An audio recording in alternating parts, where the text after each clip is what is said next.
Hello and welcome back to the Druidic Stormcloud channel where today we will be playing even more Final Fantasy XIV.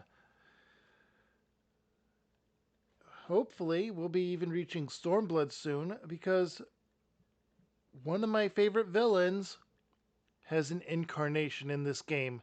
That's right, the villain of the very next one in our the the villain in the very next game in my numerical playthrough of all Final Fantasy games, non-MMO, Kefka, the Mad Clown, the guy that destroyed the world and became a god in the same chaotic mess. I am excited to face that madness. Without further ado, let's go ahead and jump right into the game with Kiara Frostborn, our Elysian healer, and randomize our minion. Oh, we got the wind-up Alphanod. Now then, right into the storyline quests.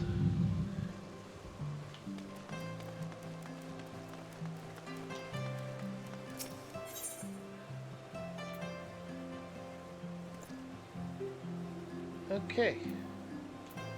Well, we're just going to get the eggnog. Eggnog is...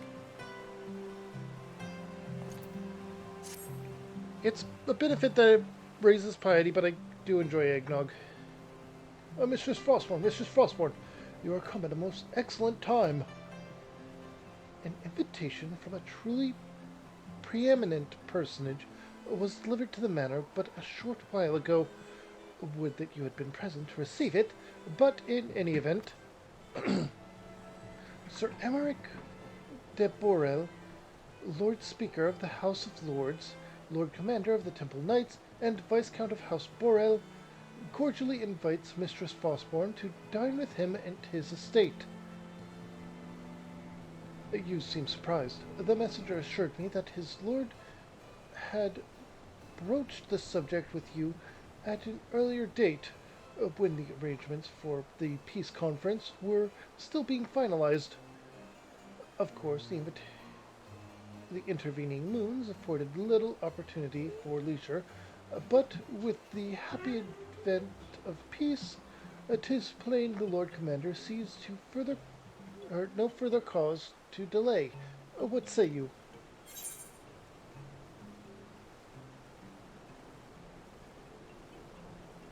I should be glad to accept.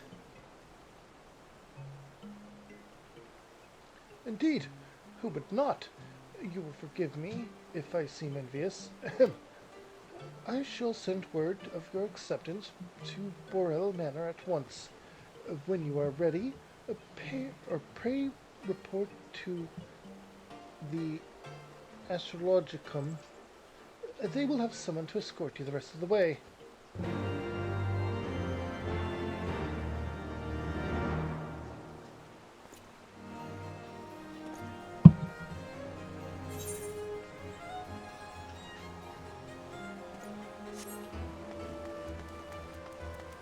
Okay, it seems to be in the other side of this map. No, it's on this side of the map. Oh, I see. I see.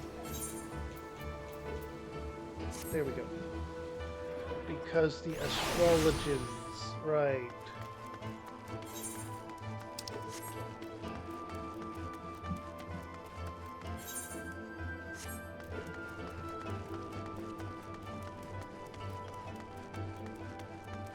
There we go.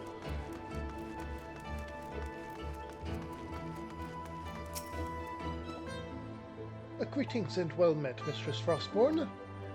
I have the honor and privilege to serve as head steward of House Borel. Though, admittedly, our staff is somewhat smaller than those of other noble families, being countable on one hand. My lord will be overjoyed to hear that you have accepted his invitation. As you will soon see, we have spared no expense. I dare say a woman of action such as yourself enjoys nary a moment's respite. Aye, the battlefield beckons even now, I am sure. But for this day, we bid you lay down your burdens and raise a glass to peace and prosperity.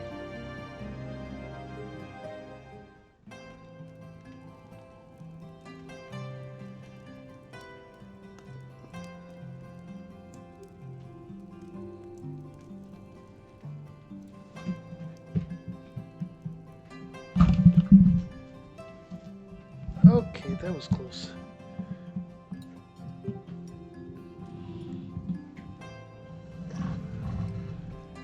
There. Oh, no.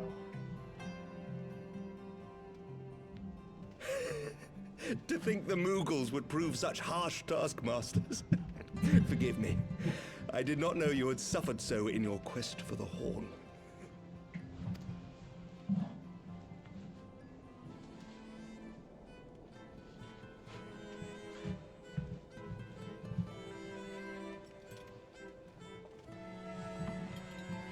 And here we are recounting the tale of our adventure with a good friend. I must say, your spirited accounts always come as a welcome change from the arid reports which fill my days.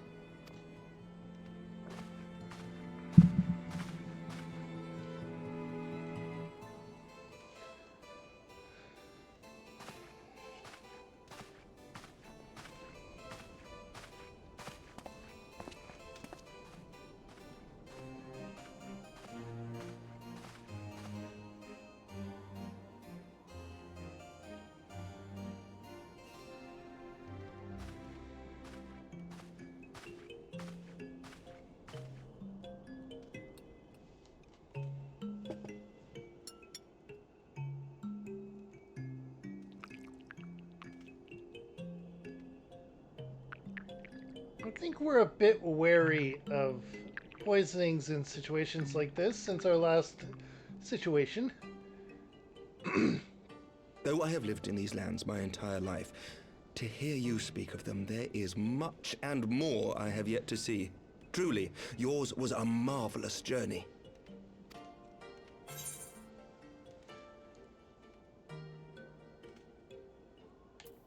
It wasn't all sunshines and lemon cakes.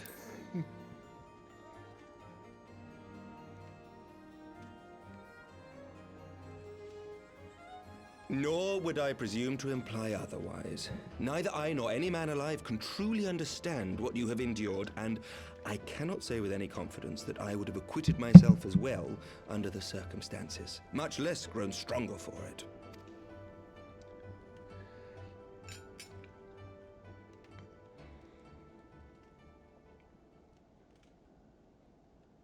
By your deeds, you have helped us to lay the foundation for lasting reform. The formation of the Republic is but the beginning, for it is not only our system of governance which must needs change. We, the people, must learn to let go of our hatreds and rise above our bloody past. I only pray that I live long enough to see us achieve some measure of success, that I might know the lost did not die in vain. I can still see you there on the steps of faith, striding fearlessly towards the worm. If you could do that, who are we to balk at the challenges ahead?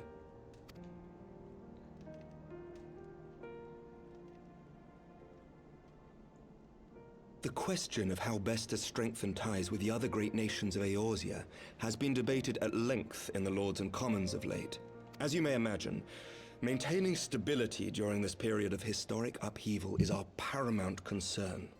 Nevertheless, we are greatly indebted to the Alliance for their support during the Grand Melee, and it would be remiss of us not to repay their faith in kind. Of course, we owe you the greatest debt of all, and it is my hope that in extending our support to you and the Scions, we might also express our gratitude to our neighbors, nay, our fellow Eorzeans, whom we pray you will continue to protect. The Lords and Commons agree on very little, but not a soul in either house begrudges your order this offer of patronage. For all you have done and will do, we thank you.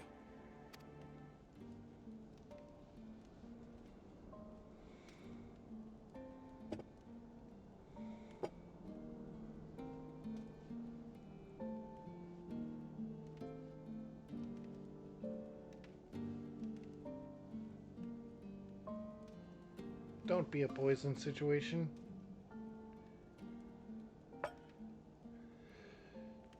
May I ask a personal question? Now that the dust has settled, what will you do? Not as a scion, I mean, but what do you want for yourself?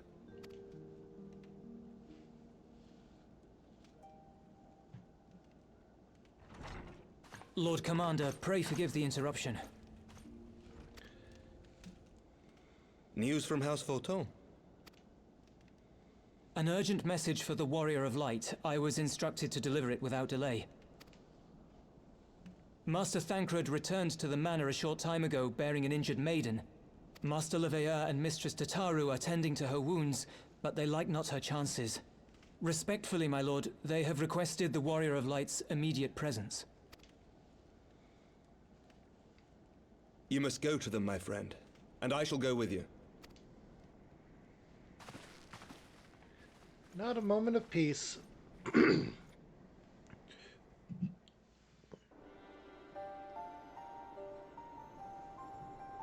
For every ending marks a new beginning.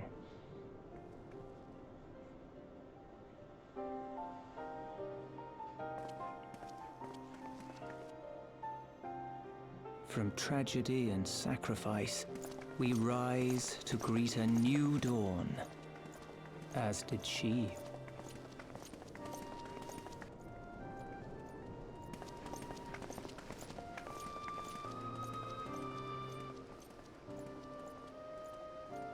Only to be drawn unto another battlefield, another cause, as if by fate.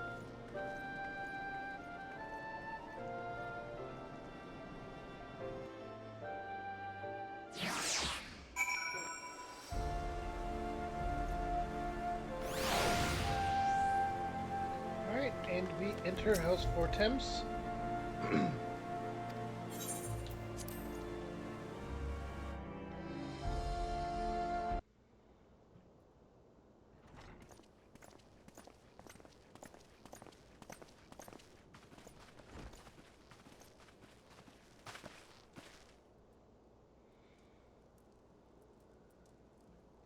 It's Elthanod's sister.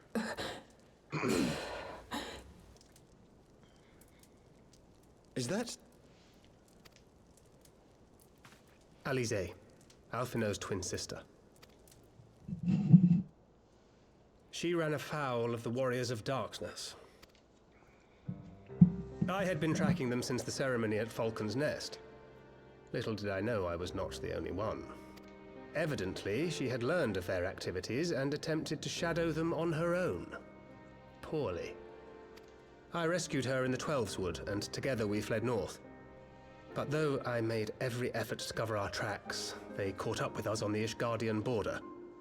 And in the ensuing struggle, Alisaie took an arrow to the shoulder. It was only after we had made good our escape that I realized it was poisoned.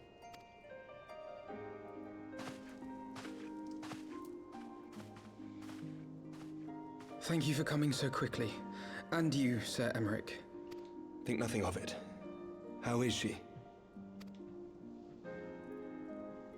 We have done all we can for now.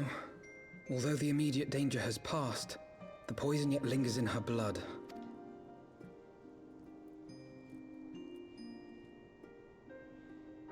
We came to Eorzea together, hoping to bring salvation to the realm our grandfather gave his life to protect. But when confronted with the bitter realities of its politics and its petty powermongers, she was driven to anger and to doubt.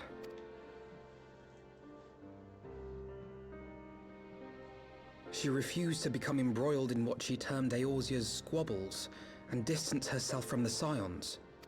Though she remained hopeful of a brighter future, she would walk her own path. Would that it had not been so perilous.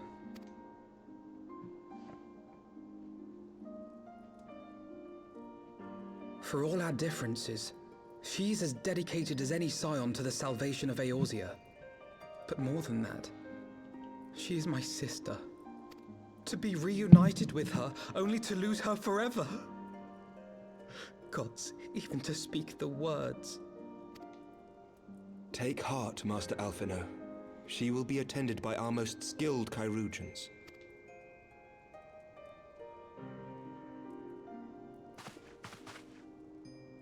Bear Mistress Leveilleur to the infirmary at once. Apprise Captain Whitecape of the situation, and inform him that she is to be treated as my personal charge.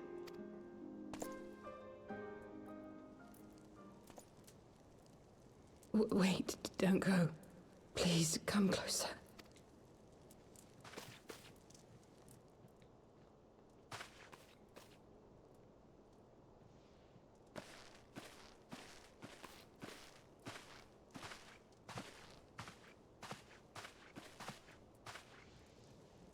The warriors of darkness are in league with the Ascians. Slaughtering the primals is but the first step in their plan. They make for Xelphatol to bring about Garuda's summoning and to kill her.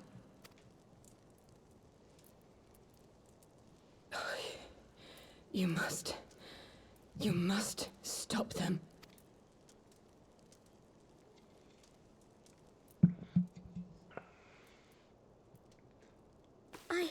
I shall inform the others at once.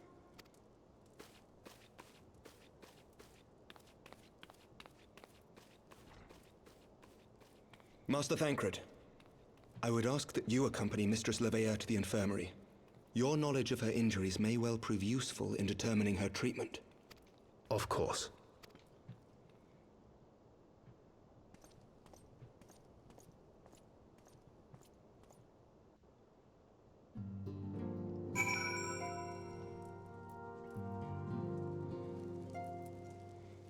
Okay. Not exactly a happy reunion. Surely they won't let her... Yes, I know. We must trust in Captain Whitecape and his Chirurgeons. Did they not bring Estinian back from the very brink of death? I am uncomfortably reminded of how he mocked me for praying at his bedside for days on end. What say you, friend? Shall we turn our attention to the matter whose conclusion we have yet to have the power to influence?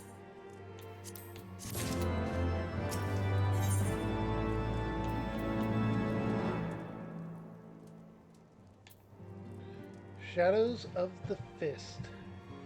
First.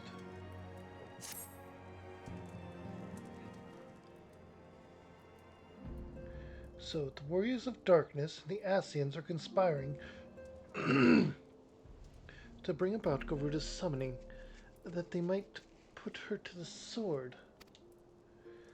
Then, when we first encountered them at Loth Nath, when they were confronting Ravana, gods, has this been their aim all along? What do you intend to do, Master Alphinaud?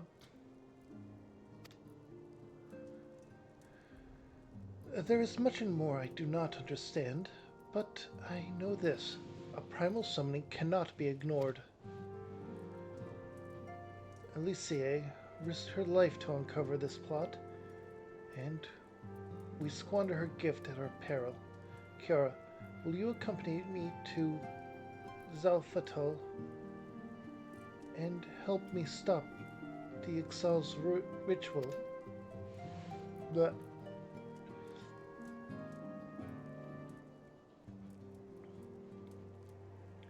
given that Ishgard shares a border with the Exile homeland, we have a vested interest in the outcome of this ritual.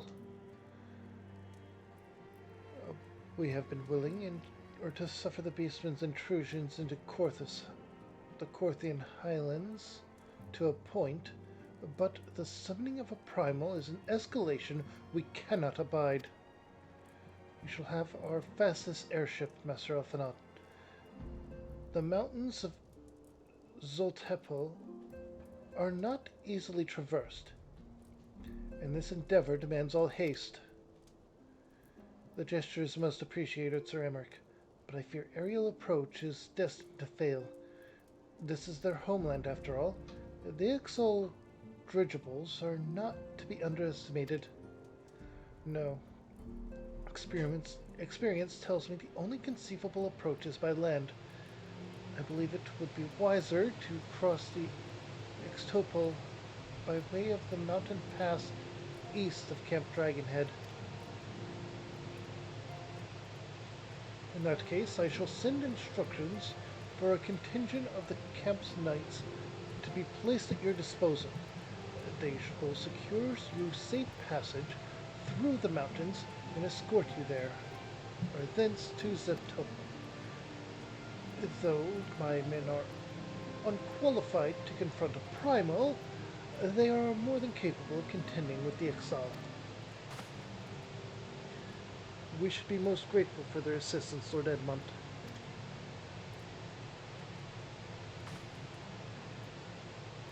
In the event Mistress Alicia regains consciousness, we will share with you any additional information she may provide.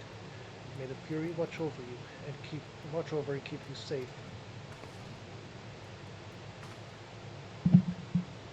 Then let us be off. We can procure any additional supplies we require in Camp Dragonhead. Well,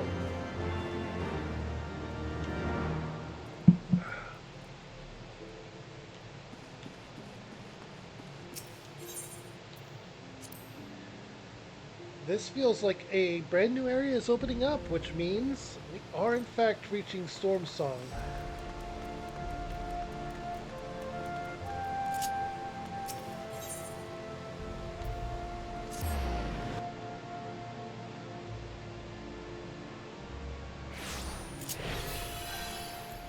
Random mount, the Behemoth.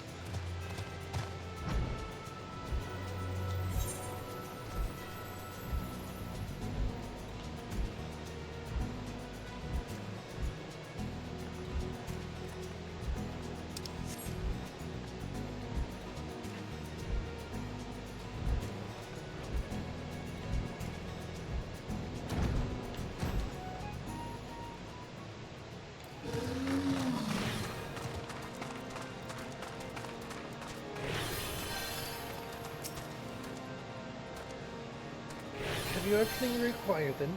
Excellent. The entrance is past the north of Nathalan and due east of Camp Dragonhead.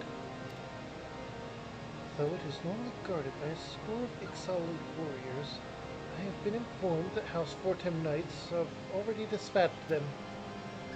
The enemy's gates lies open. You need but walk through.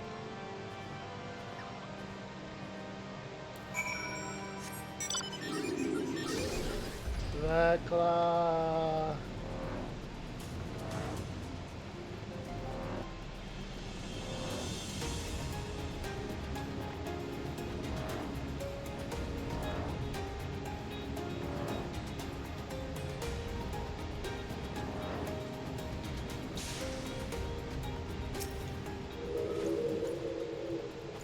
Mistress Frostborn, Master Alphinaud, as you can see, the gate is ours. Be advised that our scouts are reporting increased activity around the first mountain. Simply put, they're up to something, and I don't want anyone interfering. We stand ready to escort you to Zentopol and aid you as you see fit. The enemy will be thick on the ground, and upon arriving, let us advance with care as we search the site of for the site of the summoning ritual. If the gods are good, we should only have to contend with the Exalt, but if they are not, we may be forced to battle with the Warriors of Darkness. Oh, that's Alphinaud. If the gods are good, we should only have to deal with the Exalt, but if they are not, we may be forced to battle with the Warriors of Darkness. So the Topol is now activated. It is a duty with duty support.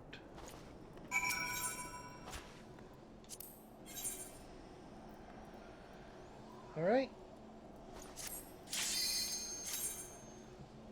Getting a dungeon right off the bat.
Alright.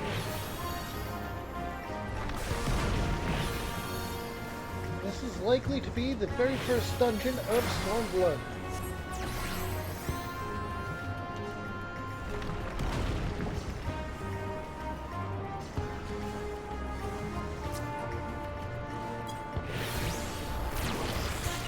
And drop a Bio 2 on that. Away with you!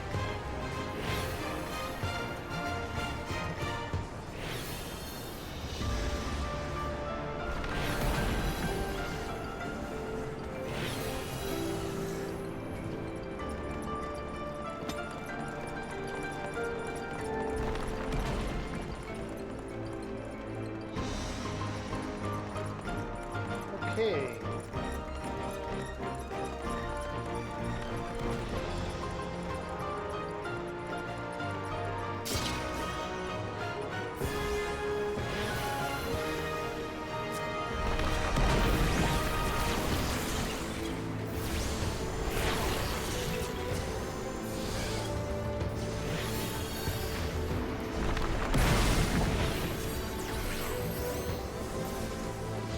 There we go.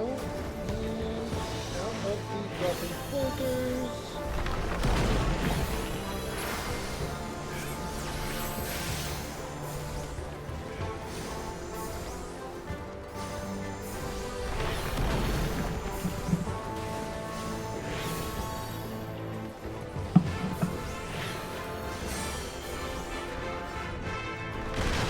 Okay.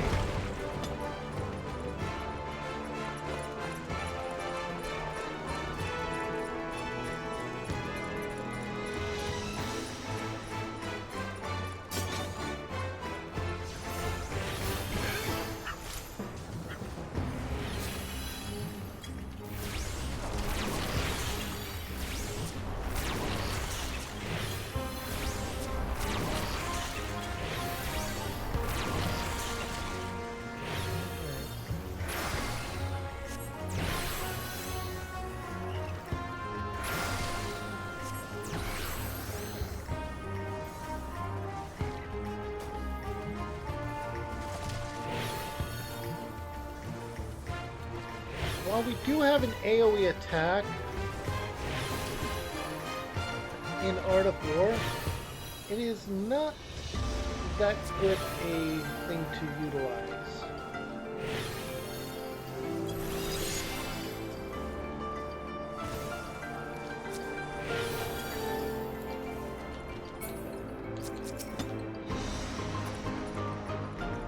Okay.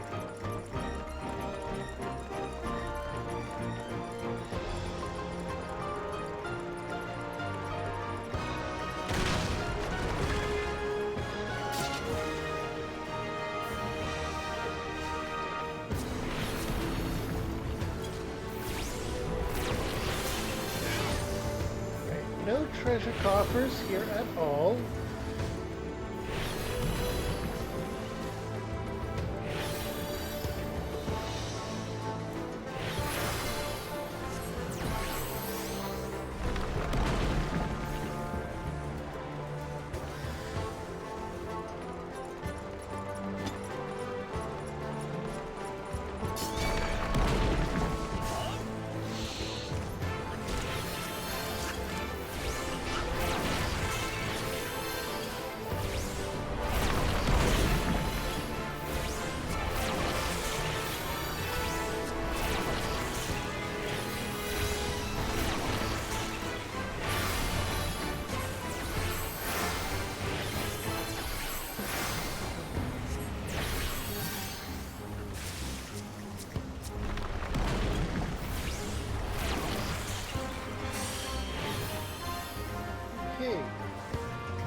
tank alive is the biggest duty of a healer. But Alphinaud is a mix between a DPS and a healer, so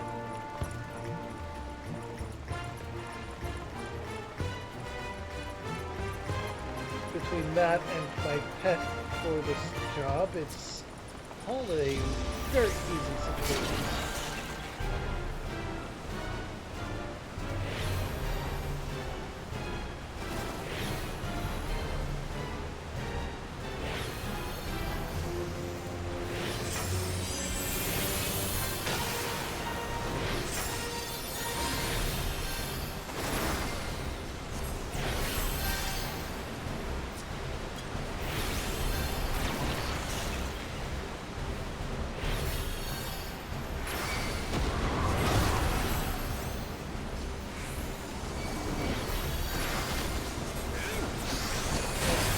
Sucker there, and we heal up to there. And we drop another file on this guy, and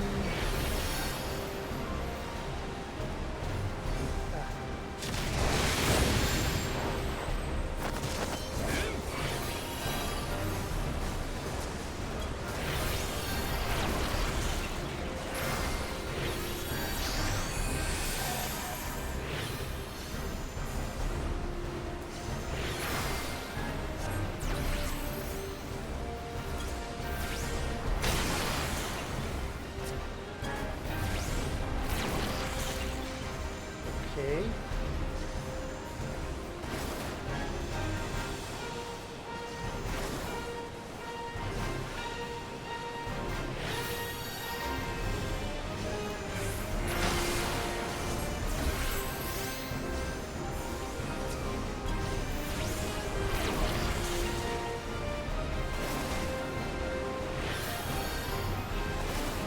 Okay.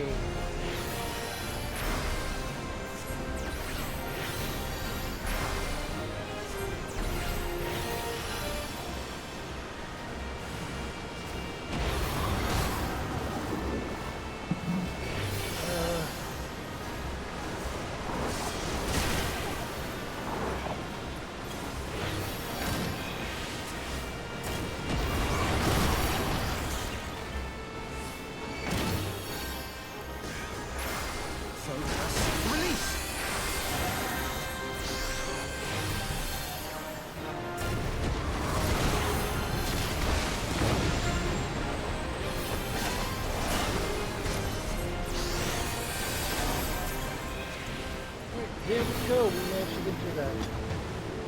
Okay, treasure pocket is... Oh, they look like this in here.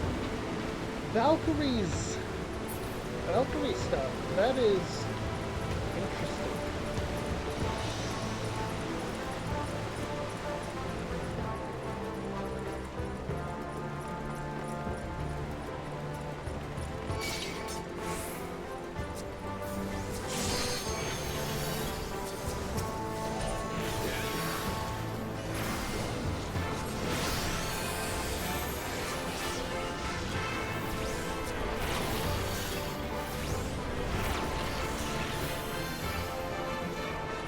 Okay.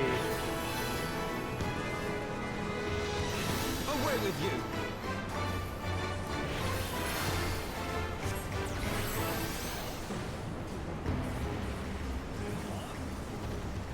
Okay.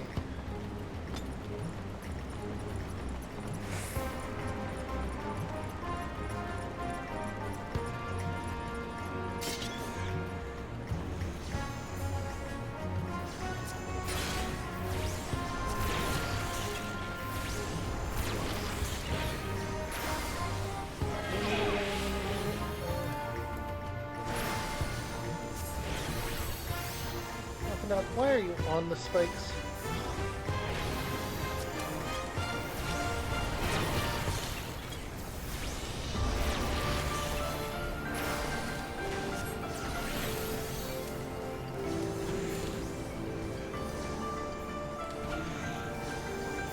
Okay.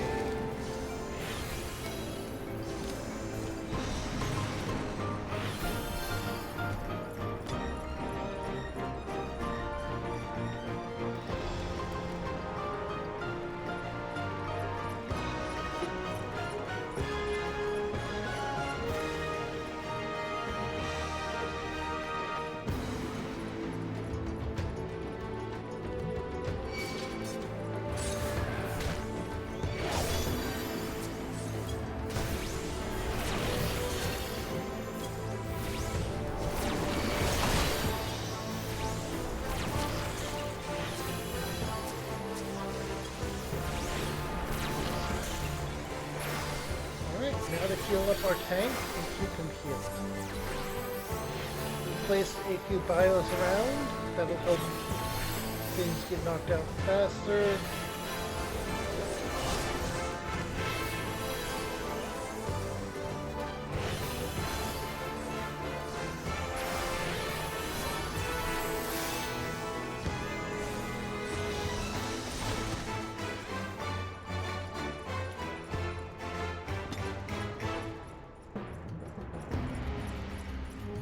Is there anything over here? Sometimes there'll be the odd treasure coffer since we already fought the first boss. There's one. See, I'm not crazy. They happen.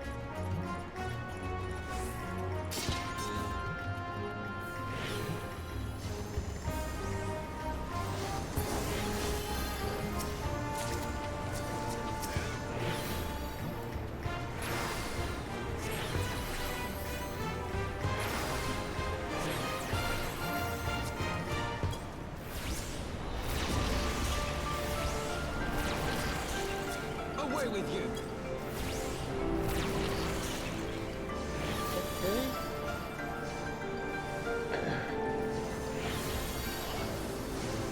Supposing Gate probably has a key that we need to drop by the last one of these. Always the last one. It's coded that way.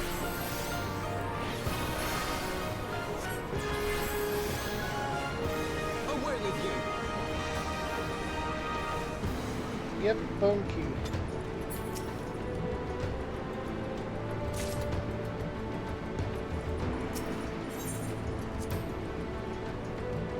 Open the door.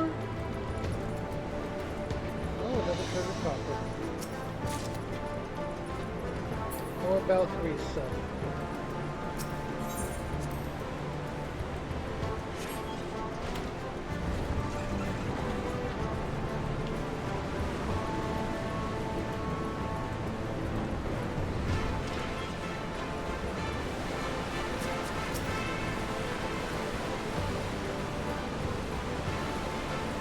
Up we go. There we go.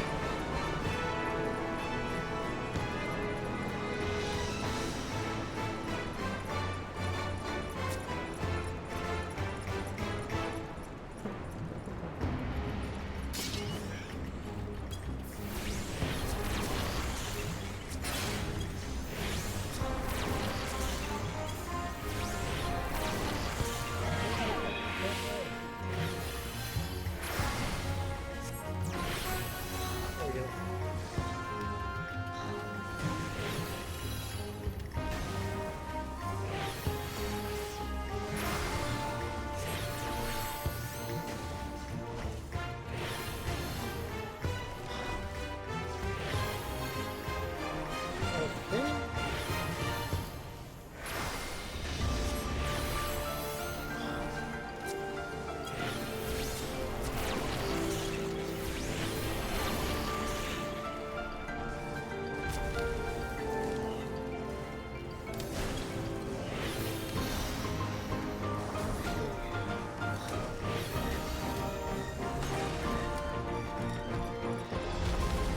That's the way we came from.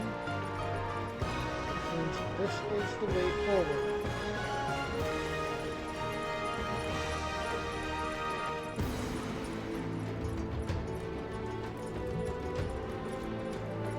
Okay. Ah, second boss.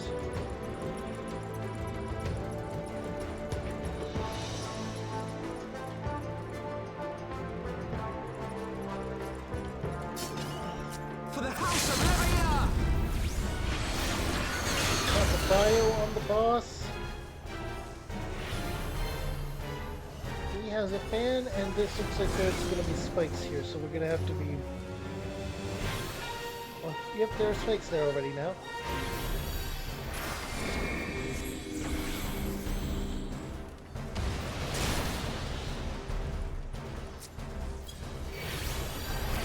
Okay.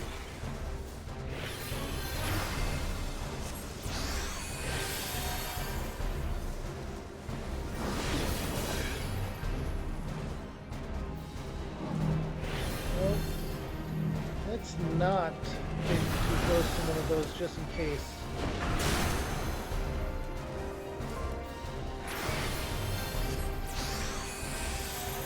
Alright. Yeah. Refresh the bio on it, and time to heal our tank more.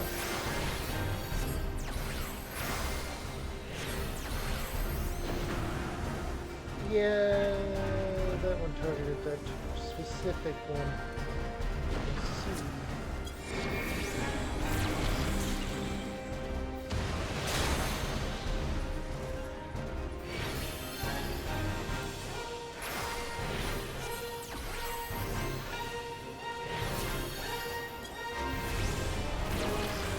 Bioactive on it.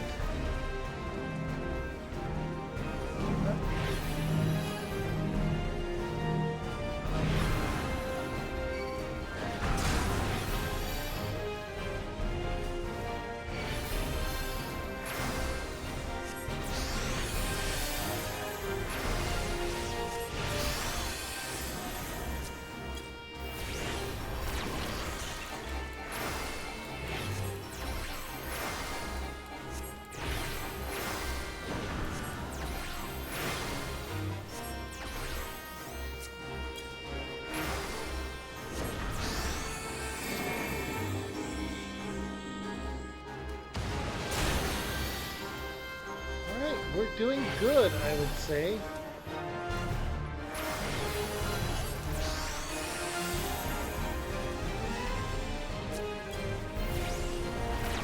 And fresh the bio on it.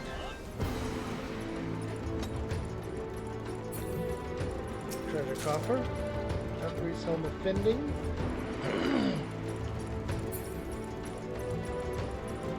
We're going to be missing out on seeing the gear I had gotten for tanks before, it seems.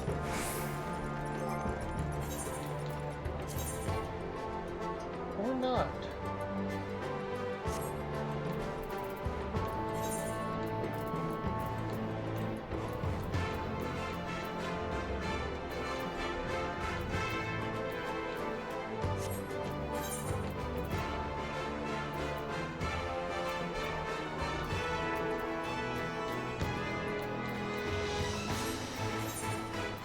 There was a Valkyrie set of healing.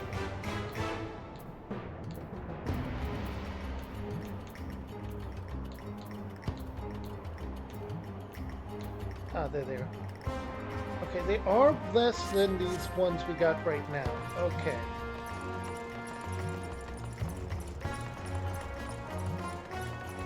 So they're likely to be less than the tank gear as well.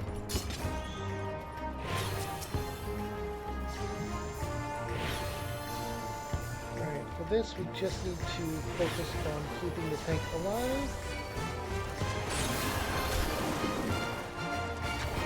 There's a treasure coffer here.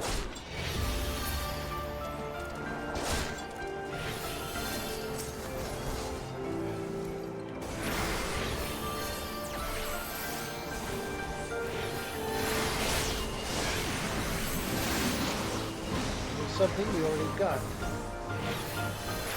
Happens more often than you would think.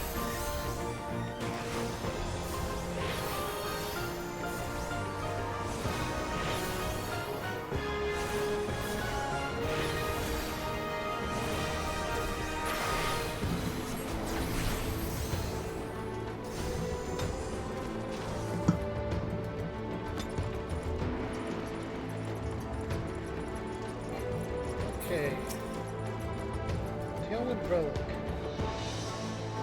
Air Stone is required to proceed, which is brought by this account. Didn't even notice.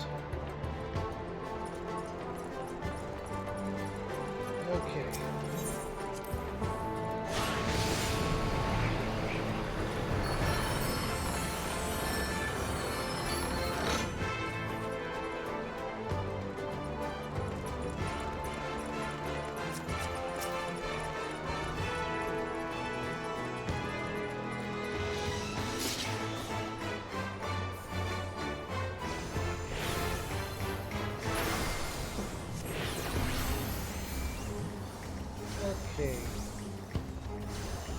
There's a train copy over there.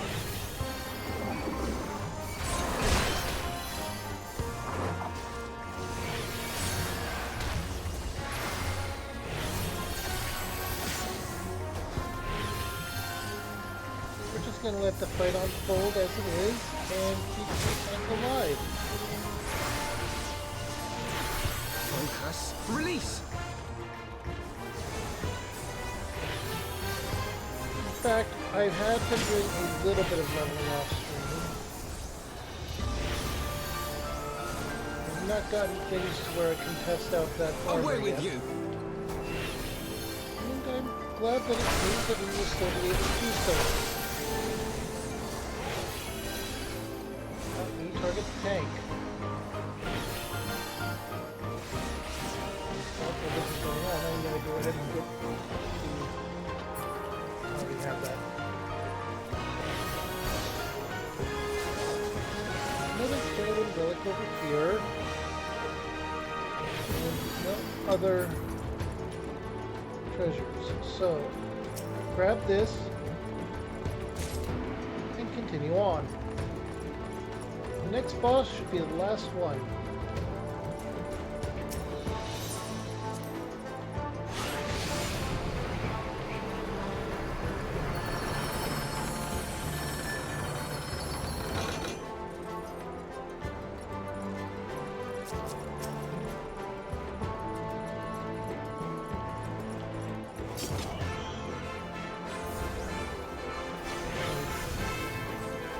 That looks like a boss arena right there. So, go ahead and be quick about this.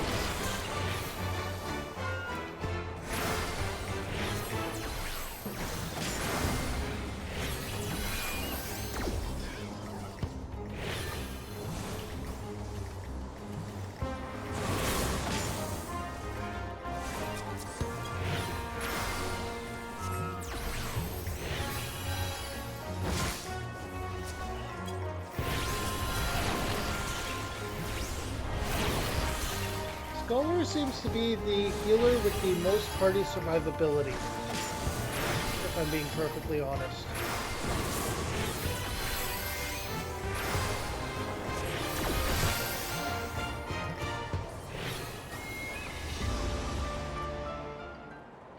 Okay, and here we go. That looks dangerous.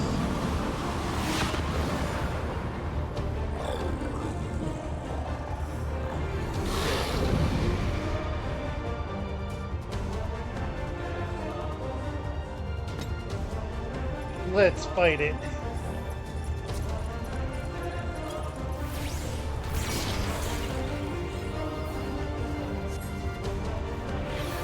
Hey, we got the achievement for mapping the entire area.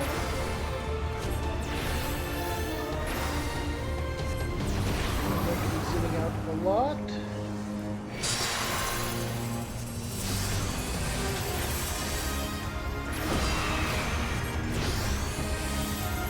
Away with you!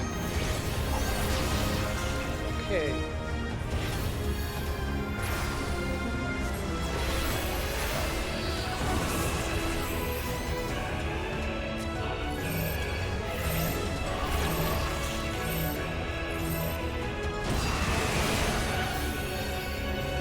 Got everyone save this stuff.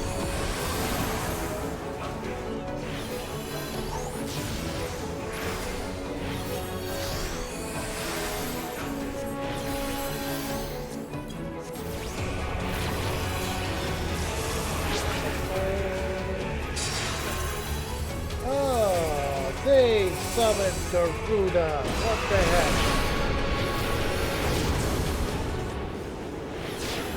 Focus. Release!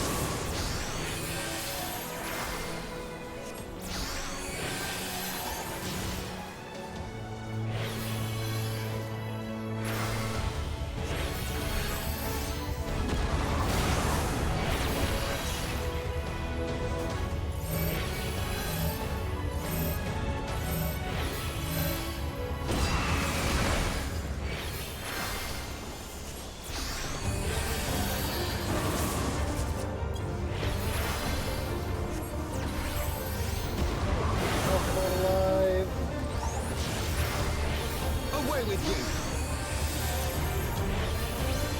Touch the bio.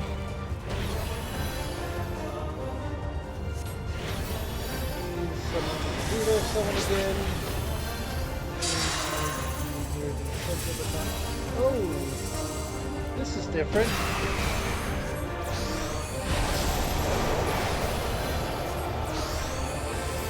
Away with you. Okay. This is bad.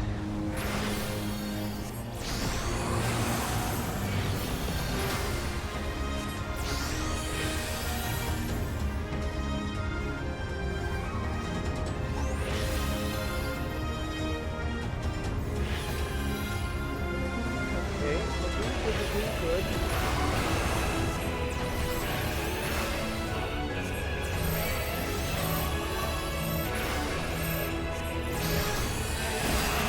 Let's get a bigger lucid dream.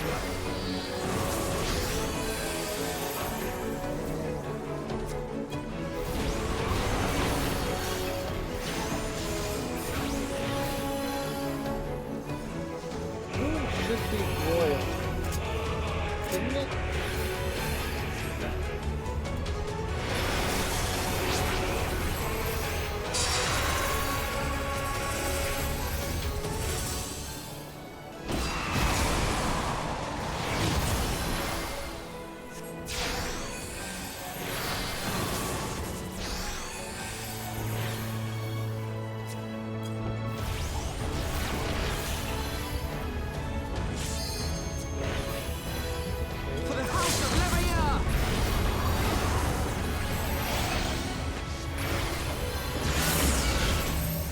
There we go! We got it! Pretty sure I have a few issues I have to fix, but we beat this guy.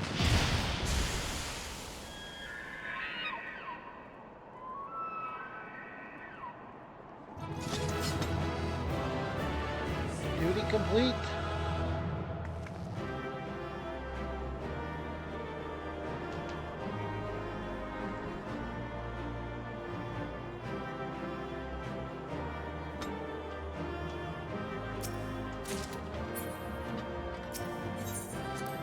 Valkyrie trousers of aiming.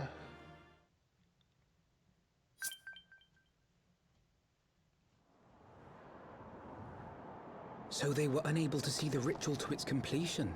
Then Garuda is no longer a threat, and whatever the Ascians and the Warriors of Darkness were planning has come to naught. But we should not tarry.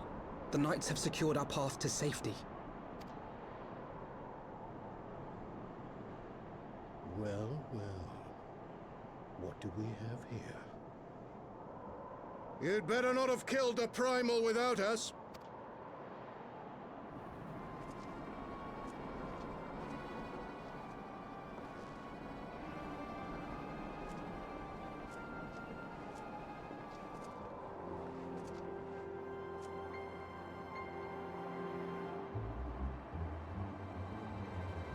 You! Wait, I know you. Still walking, I see. I could have sworn my aim was true. Just what is your game? Leading us the long way so these fools could step in and claim our prize? Now, let's not make hasty accusations. By the look of things, the ritual was proceeding as planned. We arrived at the appointed hour. 'Twas they who erred. It is hopeless. We cannot face them all. Do mine ears deceive? A boy! So that's the way of it. Twins!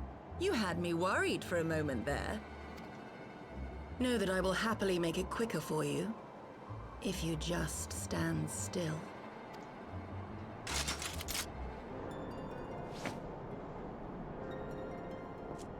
Enough, Jarumul. We wouldn't want to upset the man in white with any unnecessary bloodshed now, would we?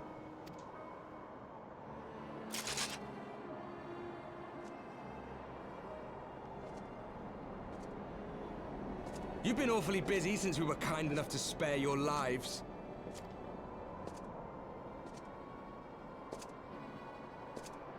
While you were idly consorting with the Ascians, you mean? 7 hells! What could you possibly hope to achieve? Should I explain it to you? Very well. Consider it a reward of sorts for beating us here. You know the tale of Hydaelyn and Zodiark, I take it? Of the Great Sundering and the reflections it created?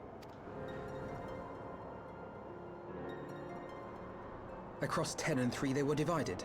Reflections of the source, each possessed of shards of light and dark.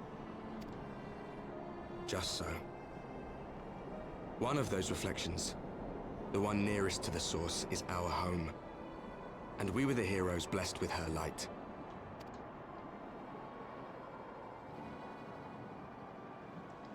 But not all worlds hold light and dark in equal measure. In ours, the power of light was greater by far. Okay. So the Ascians, who once threatened our home, were no match. And they fell before us, one after another, till none were left. Victory, we thought. And then came the light. A flood of pure, blinding radiance, annihilating shadow and color and life itself. Ere long, it will consume our world, leaving naught in its wake but blank perfection. That's not good. That cannot be. Do you honestly expect us to believe such a story? Believe what you like. But it has happened before, on a world far removed from ours. The 13th, which was swallowed by the dark and transformed into what you call the Void. Unchallenged light would condemn us to a similar fate. And so we joined hands with our former enemies, and with their aid came here, to the source. For there is but one way to restore the balance and save our home. The Ardor. Calamitous destruction with the power to break down the barriers between planes and see our worlds rejoined. You would doom our world to save your own? What would even become of us? Of you? Enough. I tire of talking. You know our cause.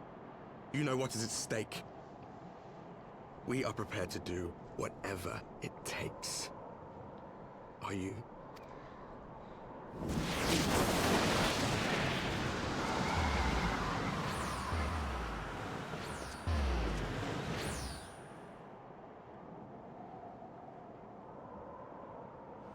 If there is aught you would say, say it. Otherwise, begone.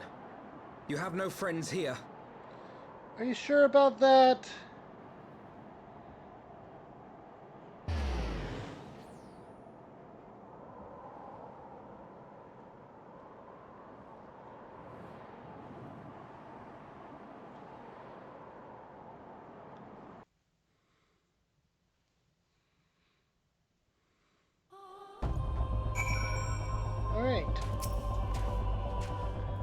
All things considered, we should be grateful to have survived that encounter. Do you think it could be true that to save their world they must bring ruin to ours? No, it matters not. Such wanton destruction is beyond justification. Whatever the reasons, they must be stopped. The sacrifice, the loss, it ends here.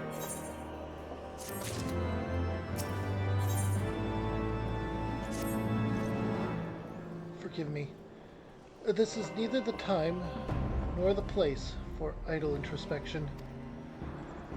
The knights can apprise Sir Lord Edamont of our success, and we, the Lord Commander, more importantly, I should like to see if my sister's condition has improved. You may take a moment for yourself if you wish. I will be at the congregation.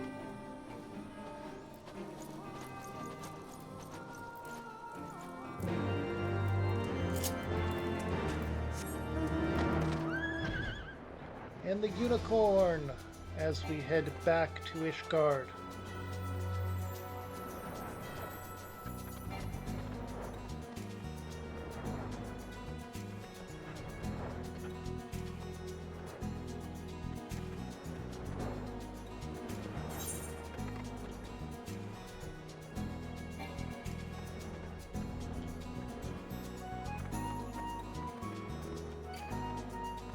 looks like we can go through that area. Barely, but we could. Yay.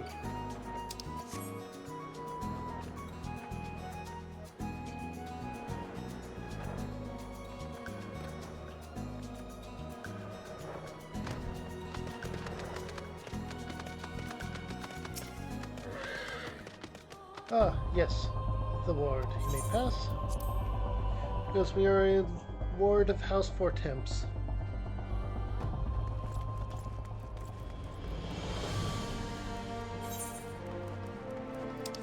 Let's just go ahead and walk where we need to for this.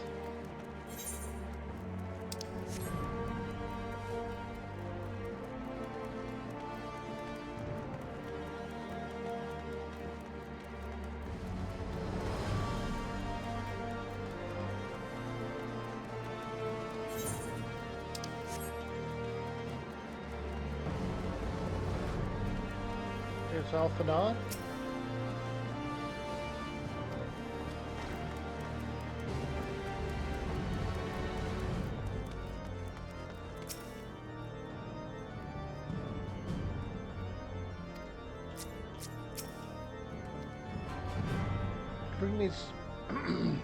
It brings me joy to see you safely returned to us, Kiara. What news from Zetopo? Then we were not too late. On behalf of Ishgard, I offer you my deepest thanks. As for we who remained behind, Mistress Istola has been tending to Mistress Alicia in your absence.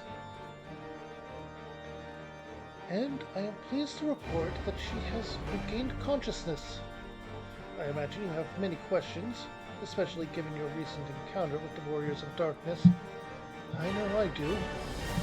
Come, let me show you to her room. But do not worry, her condition is much improved. She is a resilient one, much like her brother.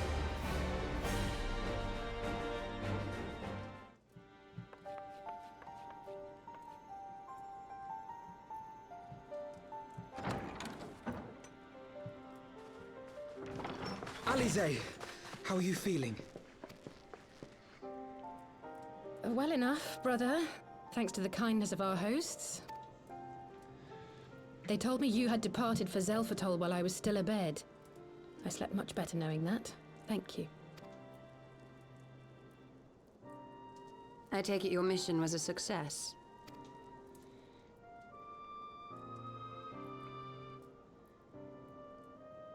We were able to interrupt the ritual.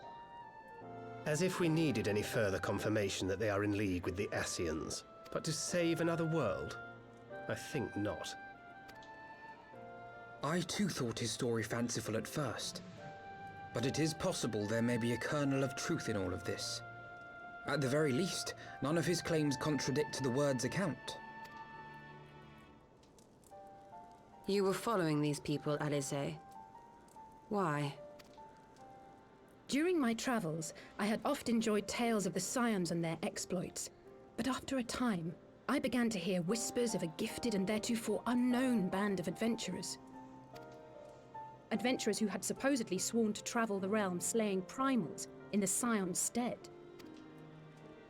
The Warriors of Darkness. And in the course of investigating these rumors, you stumbled upon the Ascians' involvement.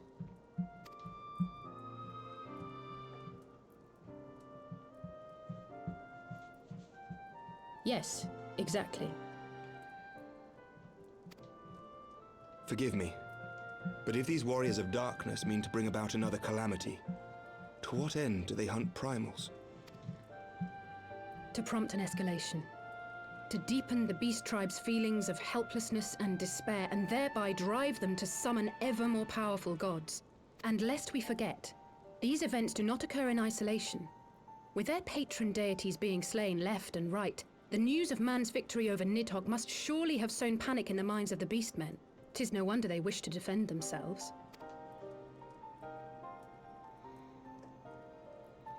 Power answered with greater power, death with more death. A vicious cycle fueled by fear and hatred. I know it's like all too well. Indeed. The Ascians sow discord and desperation, and the warriors of darkness reap the harvest. And so it continues. Yet that is not the extent of their ambitions. The Ascian himself observed that once the powerless realize that the old gods have failed them, they will have little recourse but to look to a new one. That doesn't sound good. We cannot let that happen.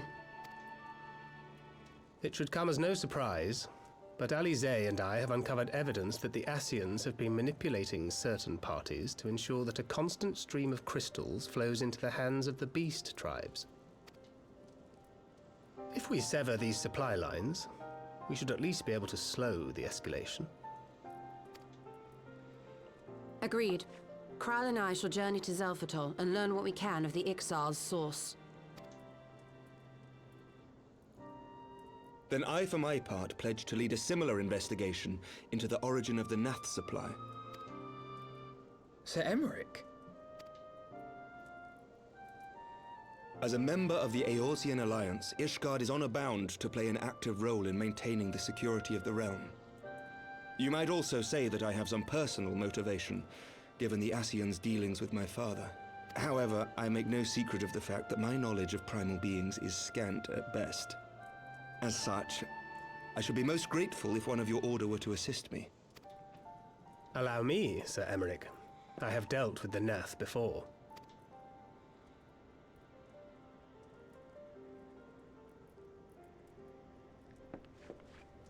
Let us consult with Orianja then.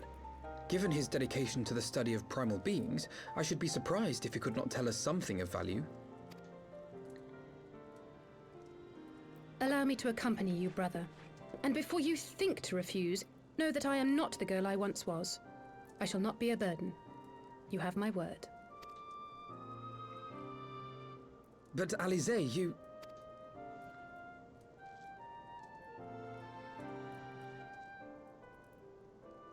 You are more than welcome. After all, it was you who set us upon this path.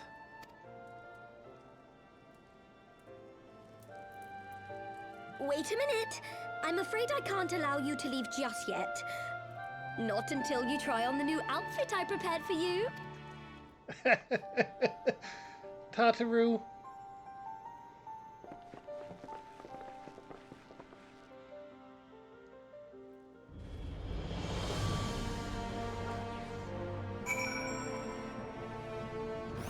Tataru is Tataru.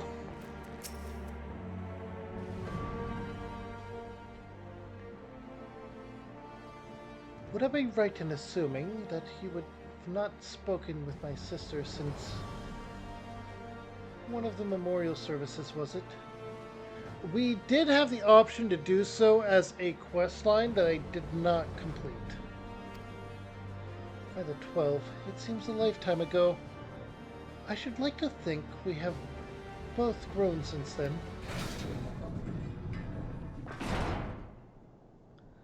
My apologies for keeping you waiting.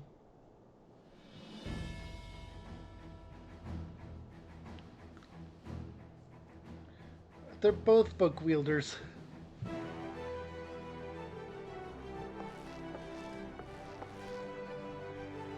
Right then, shall we be off?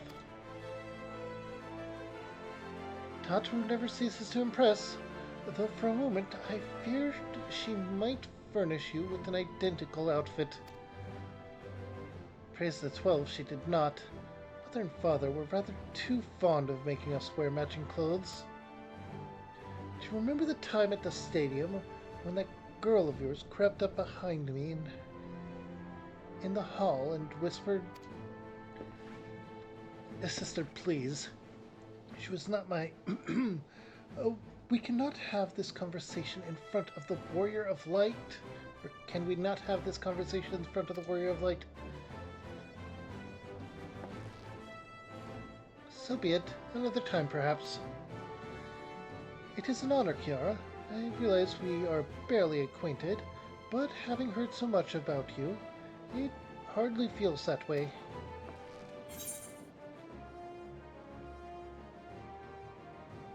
I've been meaning to ask about the carriage.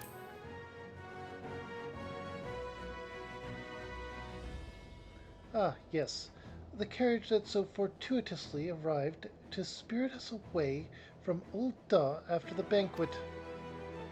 The driver informed me that I had my sister to thank for his presence in Ul'dah. How did you know to send help? Oh, drunken brass blades are even less discreet than sober ones. Unfortunately, by the time I learned of the plot, it was too late to do anything more. Frankly, I'm still amazed Bramont managed to find you. The new garments aside, I must say you seem different, more resolute than when we last met. Last we met. You have the look of a woman who's ready to fight for the future of Eorzea. To the extent of my abilities, perhaps, but I have no delusions of grandeur, nor will I pretend to have found myself or any such thing.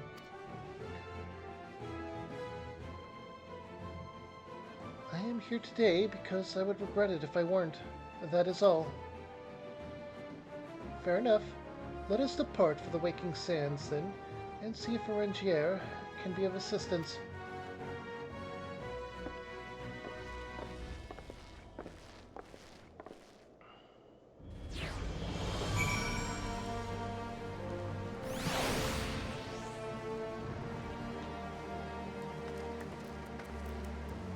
Now, to get there quickly and cheaply,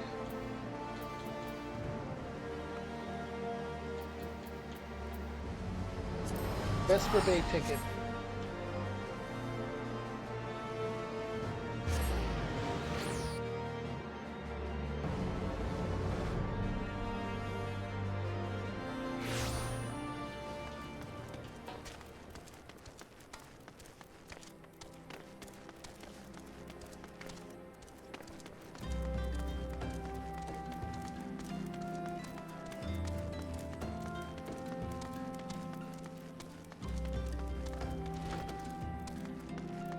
The Waking Sands. Now, we, the player, know some things that the characters don't. And this worries me a fair bit. Orengier, apologies for calling upon you unannounced. My Master Alphinaud, would that the Scions had seen fit to grant me knowledge of thy coming. What brings thee and thine here this day? The warriors of darkness have returned. Pray, allow us to explain. And exposition, I mean. Bleh, words are weird. I too have heard tales in recent days of primal beings rising up only to be cut down or cast down by forces unknown. Alas, as thou didst observe, this serveth but to spur the beast tribes to pursue their goals with redoubled fervor. We have two objectives this time: to identify and remove the source of the beast tribe's crystals, and to take direct action to prevent any further summoning rituals from reaching completion. The second is easier said than done, of course.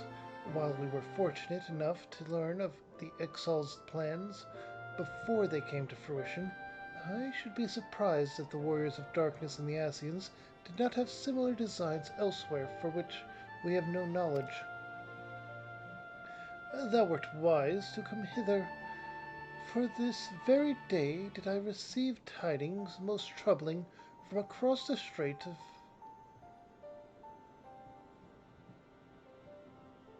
Merthor.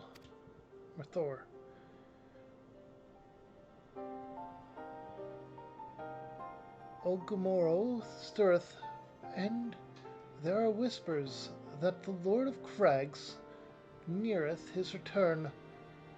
Mere rumors, mark thou, but in light of thine own discoveries, thou canst ill afford to turn a deaf ear to their claims. Aye, we must ascertain the true nature for ourselves. Let us consult with the Maelstrom forces stationed at Camp Overlook, Kiara.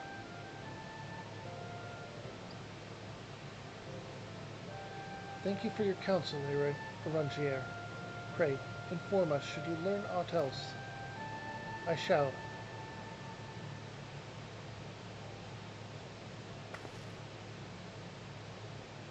If I may, brother, Arangier, is there anything else you would like to say?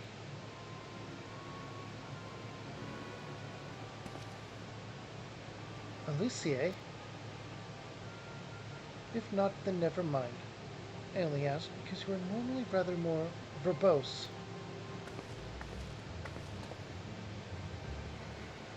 Nothing to add? Very well. Ere we depart, I wish to make a request. The Warriors of Darkness spoke of how the Ardor had the power to break down the barriers between planes, that a world might be rejoined. I would ask that you research this for us.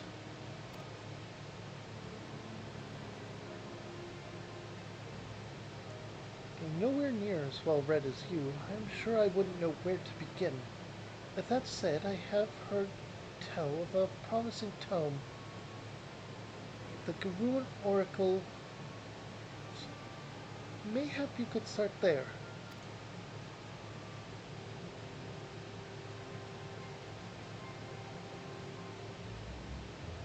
By thy leave.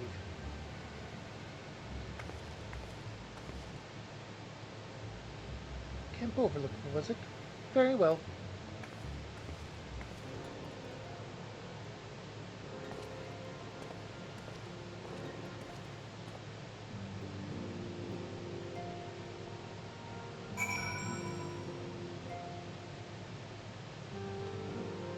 Arangier, you should not have been consulting with Danacian.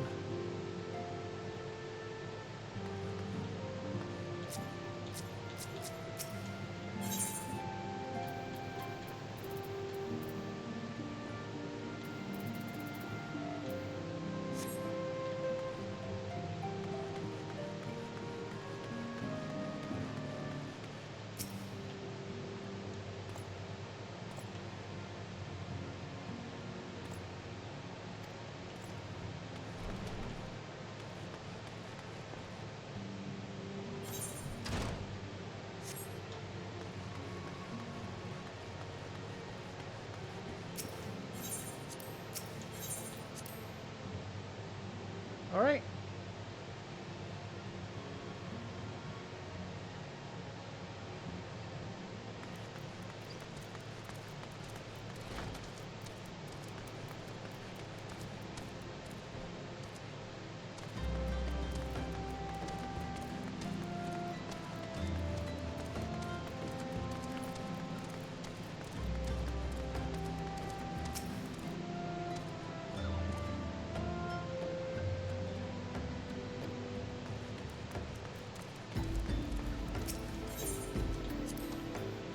Gil to go to Limsa.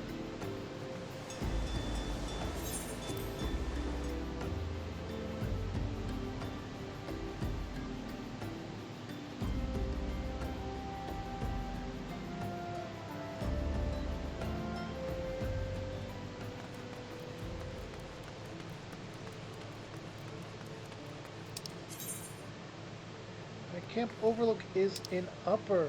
Okay, so we're gonna have to go well into it for that.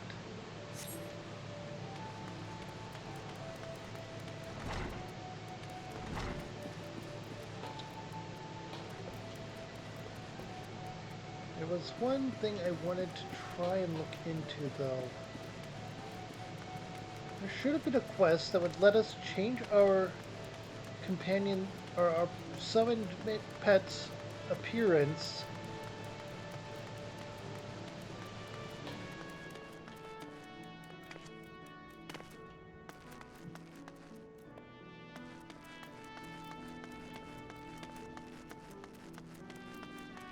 I thought I had taken it and done it, but I guess I hadn't.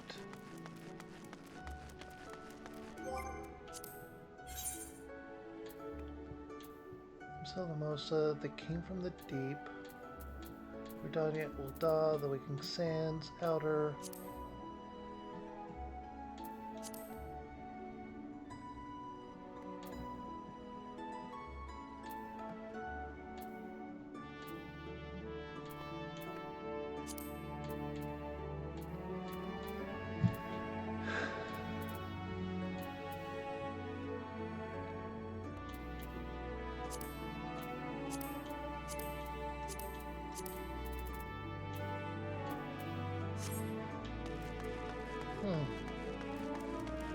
Well, no matter.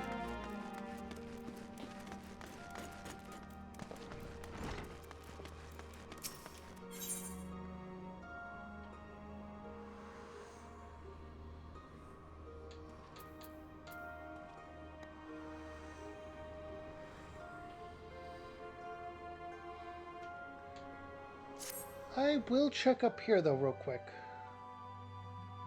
It could be on the upper decks.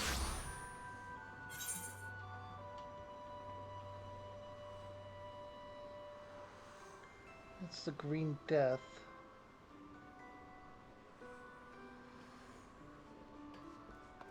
Highway robbery.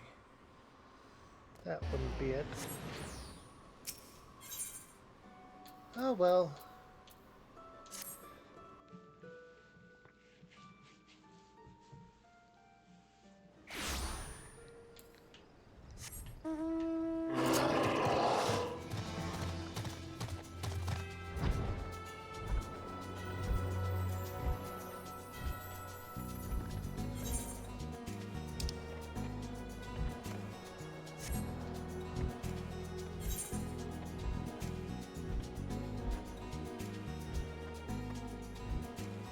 Alright, because we can fly, we don't have to worry about which path we take. They all go to the same end direction after all, and...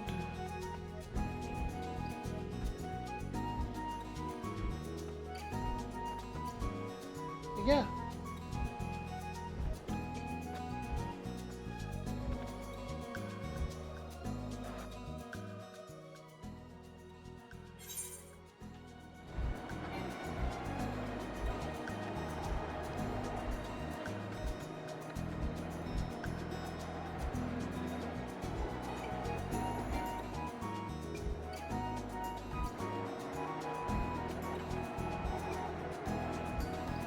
Okay.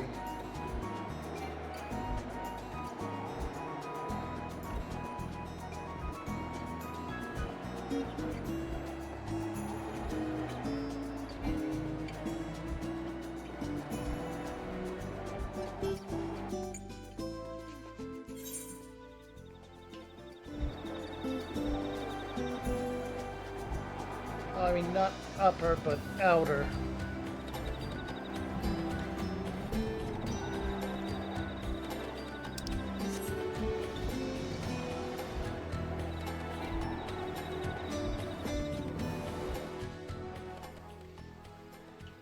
Alright.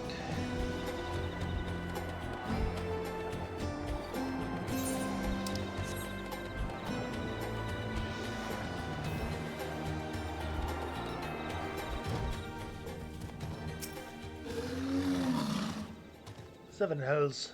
At this rate, I'll have to appeal to the Maelstrom Command for reinforcements. Eh? Whatever it is, we don't want any. Well, fancy that. Just when my kobold problems look like they're coming to a head, the Scions of the Seventh Dawn turn up, itching to pitch in. Bloody brilliant timing is what it is. Right then, let's get to it.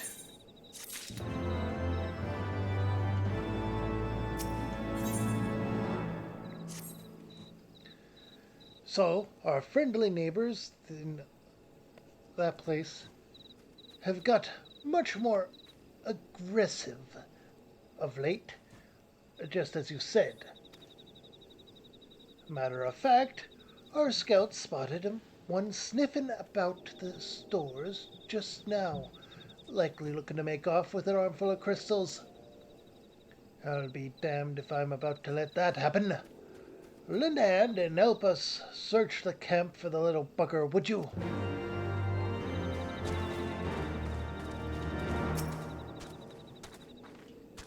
Our Maelstrom friends seem notably more agitated than when we last arrived. Do you happen to know why that might be? A kobold in the camp, you say? That would appear to be, or to corroborate Orangier's information, yes. But to be so reckless as to infiltrate a Maelstrom camp and draw attention to their efforts is passing strange. Well, there will be time to think on this later. For the present, we must do everything in our power to prevent Titan summoning, and that means finding and questioning this kobold.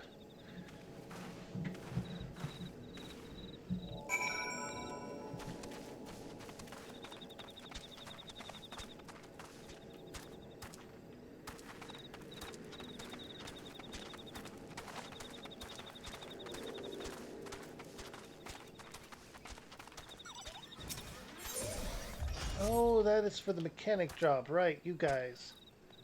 I remember now. Alright, so we have to find a kobold.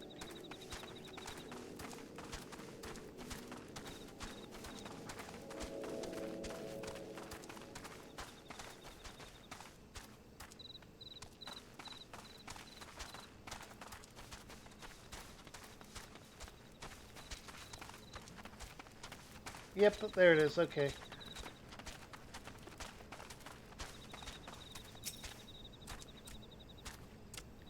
Yeah! And off it runs.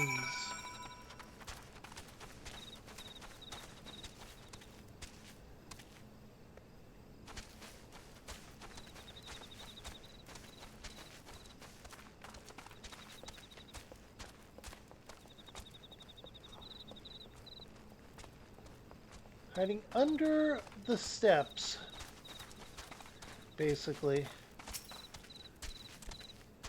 So stay back! Away! Far back! Not a... Yeah, it's no use. Pointless, hopeless, no use!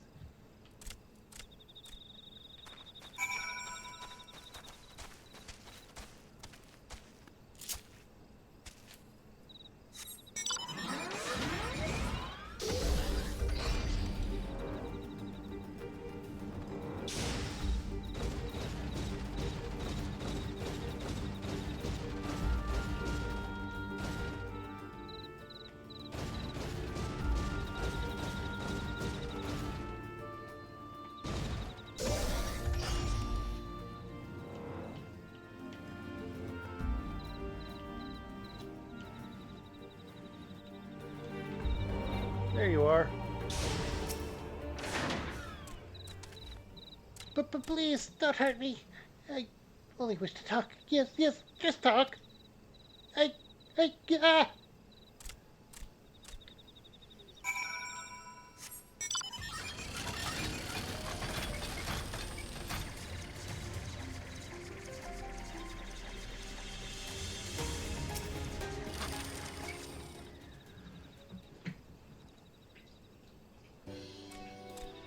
This was a stupid plan. Stupid. But if I tell no one, then everyone will. Yeah, she found me again. What do I do? Or what to do? I come in peace, only to talk. Speak, say, talk. So, please do not hurt me. So, this is our wily kobold infiltrator. No wonder the soldiers were on edge. He could very well give one a bruised knee. Huzzah! We got him! Fine work, Scions. So, little one, thought you could sneak into my camp, did you? Plotting to steal my crystals, were you? No. I came to talk, ask for help. But when your soldiers saw me, they drew their weapons and shouted, and I... Now, let us talk. Let us take a deep breath and discuss this like civilized individuals. What is your name, child? Pickwick Gabu of the 620th Order. At least I will be a Pickman one day. Well met, Gabu. I am Alphanon, and this is my sister Elysier. Kiara, the woman who found you, is our friend. And now that you know our names, we can be friends too. And now, Commander Lodai here thinks you wanted to take his crystals. Gabu, but you say you came to ask for help. Why to us and not to your own people? What happened, Gabu? Can you tell us?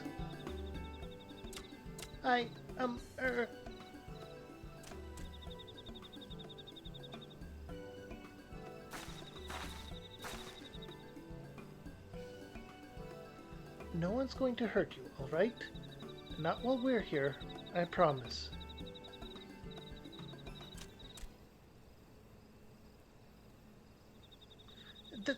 The Primarch, the Primarch is going to summon the Great Father again, and you have to stop him, beat him, fight him, stop him!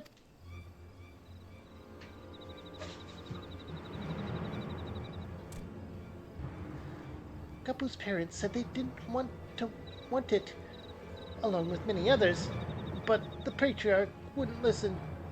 He was so angry, raging, furious, or fuming, angry. He said that if they didn't have iron in their hearts, they would serve as coke for the furnace. And then the guards took my parents and the others away, and I haven't seen any of them since. Coke for the furnace. I did not want to believe it, but I have heard tales of a foci fashioned from the bones of beastmen, which worshippers use in their rituals, hoping to summon more powerful incarnations of their gods. By the 12, that is sickening. Hi, Marco. No one listens to Gabu, no matter how much he cries, pleads, begs, cries.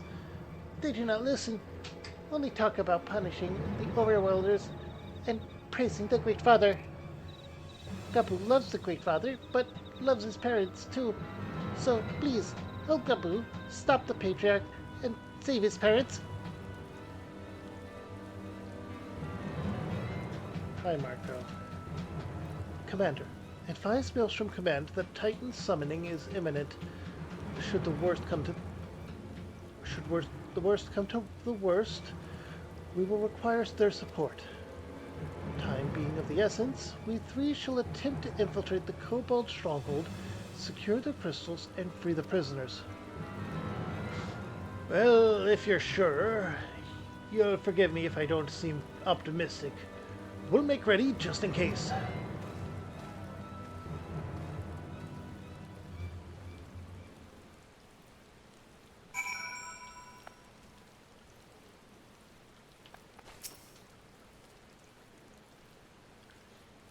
I have faith that we may yet stop the ritual. We would surely have detected these associated etheric disturbance had Titan manifested already. But I cannot speak for the prisoners, 12 have mercy, that they would even contemplate sacrificing their own flesh and blood, brothers and sisters, mothers and fathers. Time is of the essence. We must see what else Gabu knows and formulate a plan without further delay.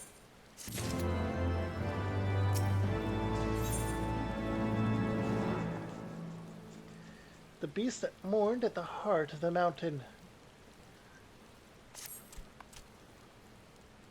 I heard Great Father Titan loves crystals, cherishes, covets, loves them, and if we gather enough, he will return. And that's why the Patriarch told everyone to go forth and gather them. So I was thinking, if we take all the crystals away, maybe the Great Father won't come. Very good, Gabu. I was just thinking the same thing. Do you know where the crystals are stored? I know. Oh. Several spots, each defended by a different order. Gabu wanted to steal them, but was too afraid to go alone. Yes, too afraid to go alone. But together, we can take them away and hide them. Come. Gabu will lead you to the first cache.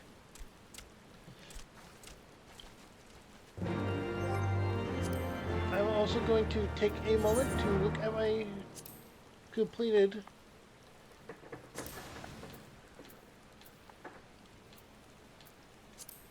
These are not yet Stormblood. Okay. These are post-Dragon Song, aren't they?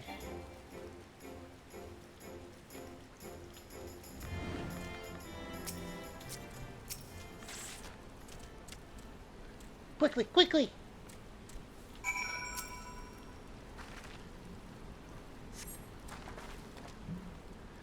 Do you have them all? Good. Lead on. Or do you have them all? Good. Lead on, Gabu. This way! Hi, Marco. Hi. Hey, buddy. Yes, after stream, we'll go outside so you can play in the snow.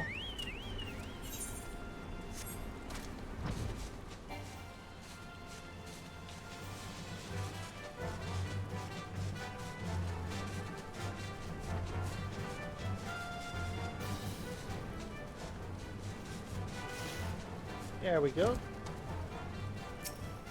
Marco the Red Swallow.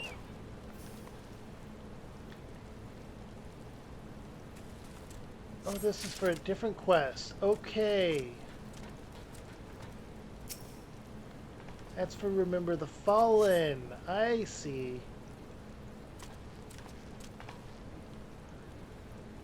Time is short. If you have the crystals, we should move on to the next cache. Did you hear me, brother? Brother? Aye. It's just that...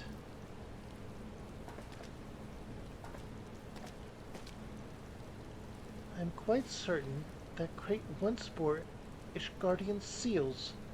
Someone took great pains to remove all traces, but enough remains to make out the pattern. See for yourself. I struggle to imagine kobolds traveling to Korthus to obtain crystals, much less bothering to conceal their origins. I suspect these crystals were smuggled into Vilbrand by another party, most likely a pawn of the Ascians, as Thancred speculated. I don't understand. Who are the Ascians? Do they worship Great Father Titan as too? Never you mind about that. As Alicia said, we do not have a lot of time. Can you lead us in the next cache, Gabu? Yes, of course. Gabu knows the way. The next one is the last, and is very large. Very big, very huge, very large.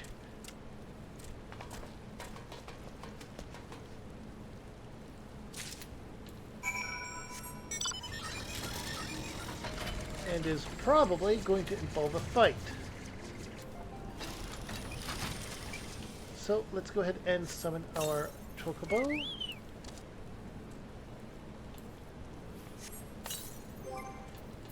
Set companion to be a tank.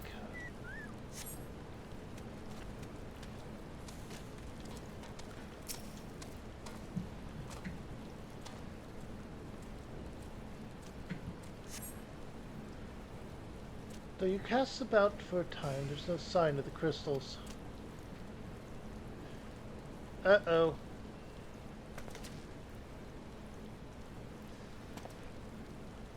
Confound it. What about you, Kiara? Any luck? Nothing! But this cannot be! Gabu saw them! Spotted, saw! Think, brother, think. They must have moved them, yes? The question is, where to and why? For within Ogomoro, where they summoned Titan once before, and mean to do so again. It is the only explanation.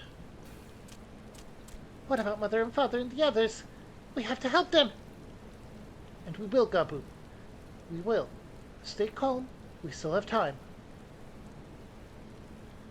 They have yet to call for the remaining crates, yes? If they had, they would have found the other caches empty and sounded the alarm. Nevertheless, I believe the time for stealth has passed. We must breach the navel and seize the remaining crystals. There is no other way to prevent Titan summoning. But first, give me your crystals, that I might deliver them onto Commander Bloden's custody. We dare not take them into the bowels of the mountain.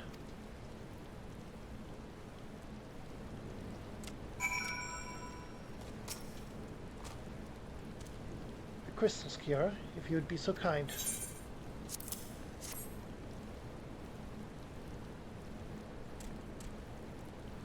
Thank you. I shall deliver them to Camp Overlook for safekeeping, and brief Commander Bladine on the situation.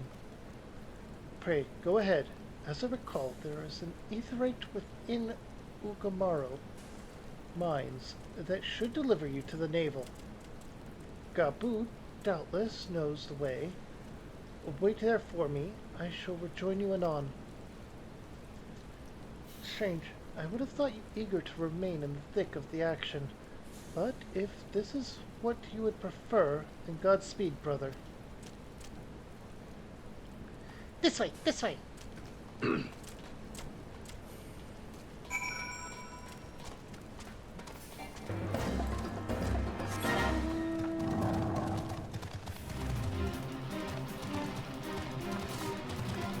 Okay.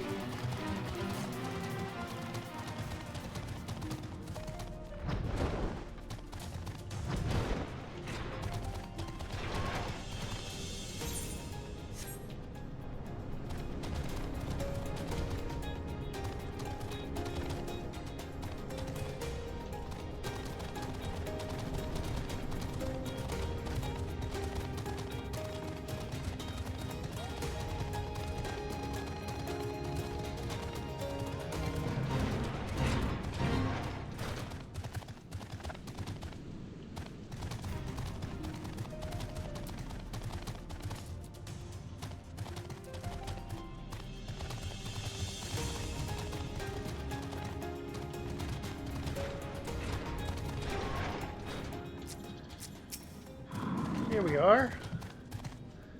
I take it this is the aetheryte we seek. Right then. As soon as Elphanon arrives, we go. I trust you're feeling suitably heroic, Kiara. There's no telling what sort of resistance we'll face in there.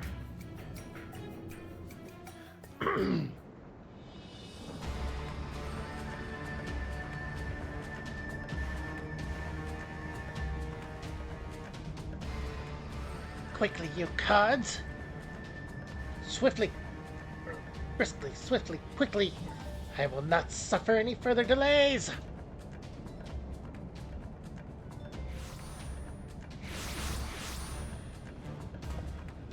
Lay down your arms and surrender. We have your crystals. There will be no summoning this day.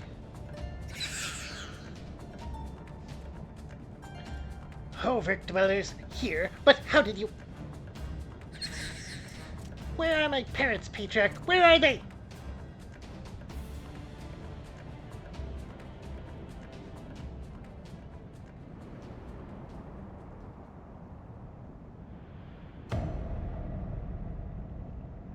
Oh no.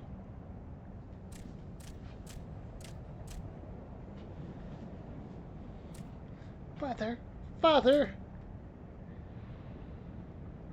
Coke for the furnace. You monster! How could you? Aye, we are but servants of the Lord of Crags. We are his, that he may drink of our blood and partake of our flesh, that he might draw upon the strength of his children and defend them from the tyranny of the overworlders. No, Alicia, not yet.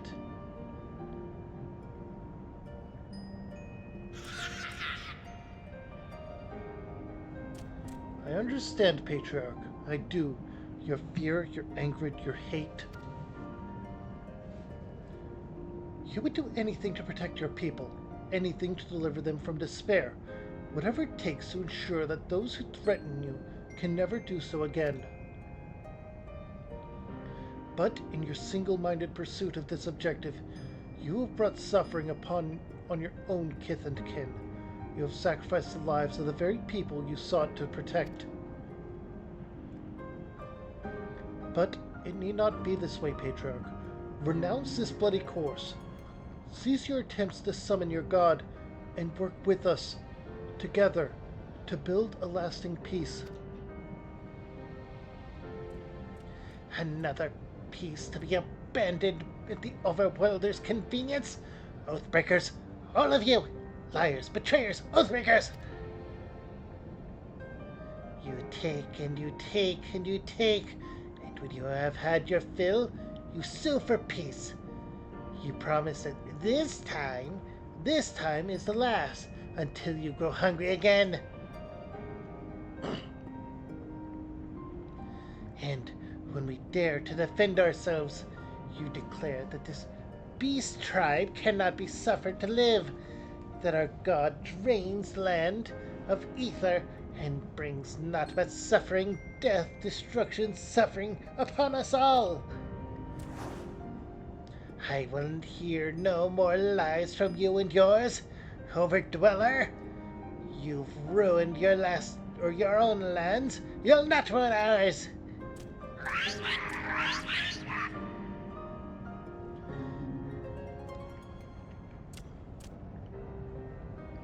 I said I'd come for you, and I did.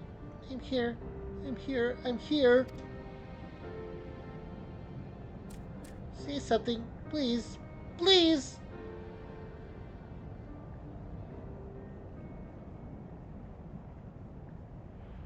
Please.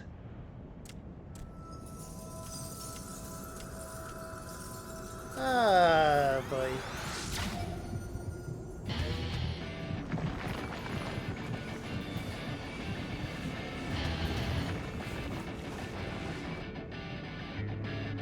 Wake up, wake up, wake up, wake up, wake up, wake up, wake up. Wake up!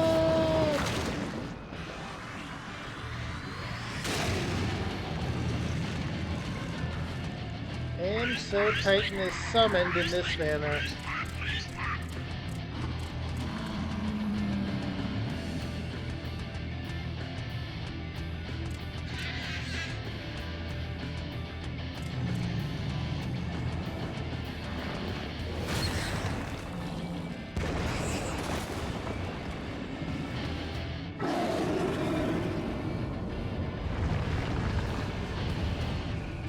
Seven hells.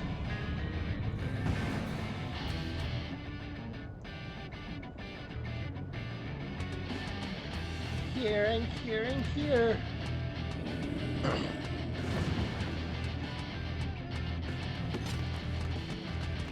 Elphanon, leave them to me.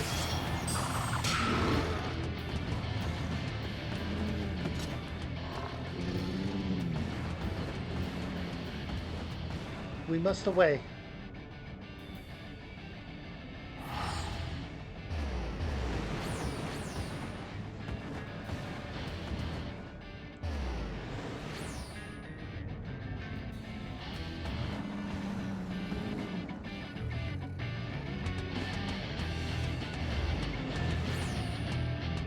Titan was summoned, but he's not under control, it would seem. Turning wrath upon the entirety of the group that once worshipped him. By the 12th, how could I be so foolish? I should have known better than to let Gabu accompany us, given what we were like to find. His anguish and despair have served to birth a primal just as surely as would the superstitions of the faithful. Worse, of being born of such tumultuous emotion, This incarnation of Titan seems incapable of naught but violence. If we have one cause for optimism, it is that while many crystals were present, they represented but a fraction of the quantity intended for the summoning ritual. Meaning that Titan may be far weaker than planned. Be that as it may, he is yet a primal, and the longer we leave him to bleed the land of Ether, the stronger he will grow. And should Titan be permitted to leave Ogamoro, more lives will be lost. The Maelstrom will rally their troops, and the cycle will continue. Kiara, you know what must be done. Will you face the Lord of Crags once more? Of course we will. Thank you, my friend. Alicia and I will tend to Gabu. When you have finished with the primal, look for us in Camp Overlook. We will be expecting you.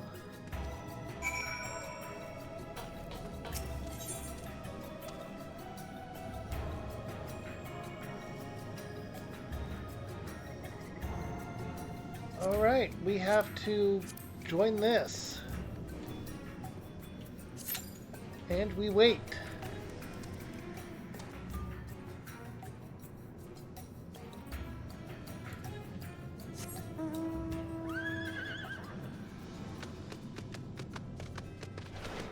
Let's slowly walk out of the caves while I talk as we wait for an unknown amount of time. We will be fighting a empowered Titan. The hard mode of the naval. Okay.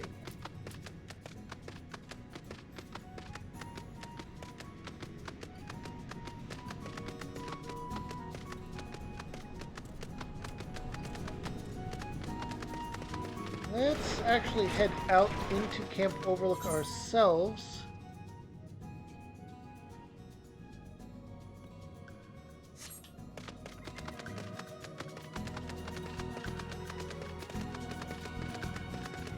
That way, once we've finished the mess that is about to come out, we will be ready to turn it in and continue on with the story.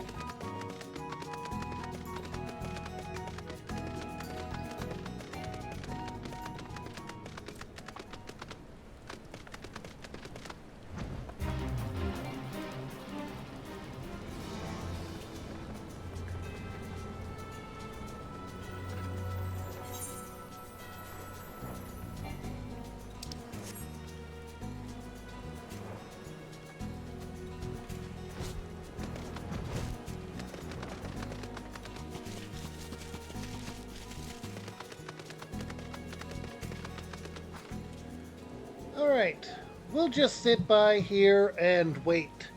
We have a DPS in the party, at least. We still need the 2 tanks, another healer, and another 3 DPS. Oh, Marco.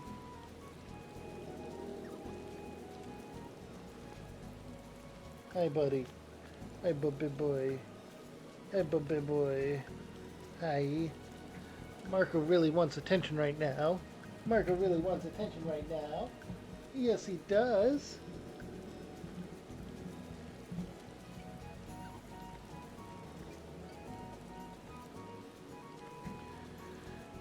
He's a good boy, though. Him's a good boy, yeah. But yeah, Titan once more.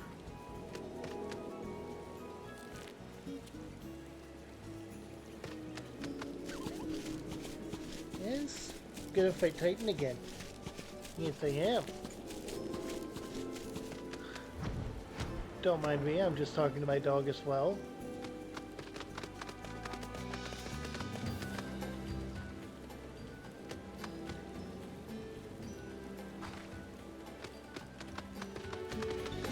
Hey, puppies.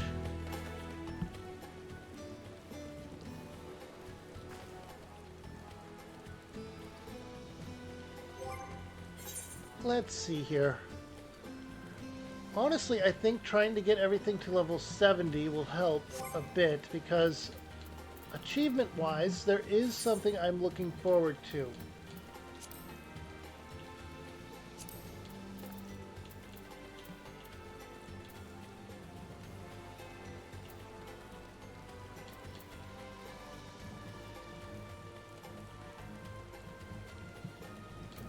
Master of Magic. Conjurer, Thaumaturge, Arcanist, Astrologist, and Red Mage. So we don't have to worry about Blue Mage. So we have Conjurer, which is White Mage. We're not too far with Black Mage, I would say. Summoner and Scholar are Arcanist. Red Mage is right there with Black Mage. We're very close with Summoner in that. And did it say we also needed Astrology? We will find out later, because we are going into the raid. Come on, last DPS. Accept it. There we go. Here we go.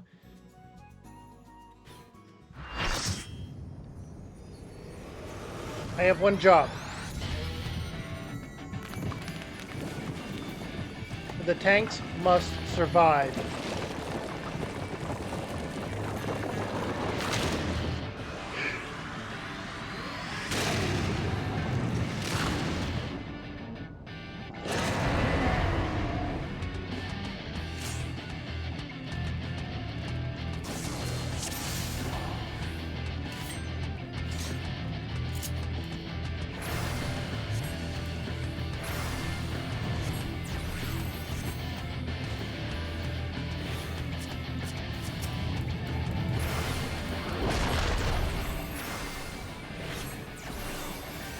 Keep myself alive, keep the tanks alive.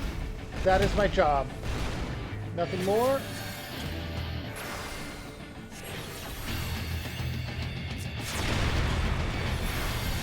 Oh, the red was safe.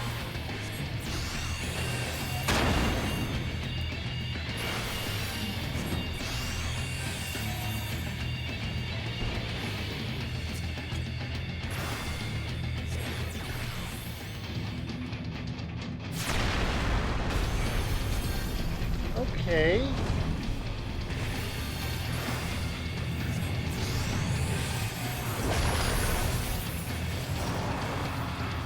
I think I'm getting the hang of his movements.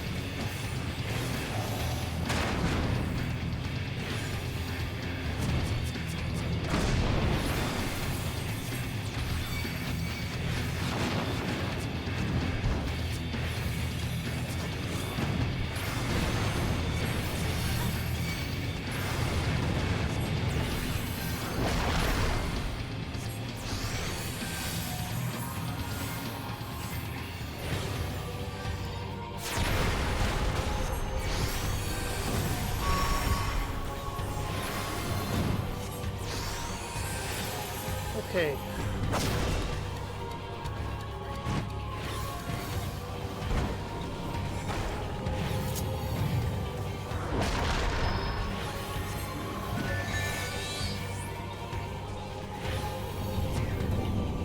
No. I'm down.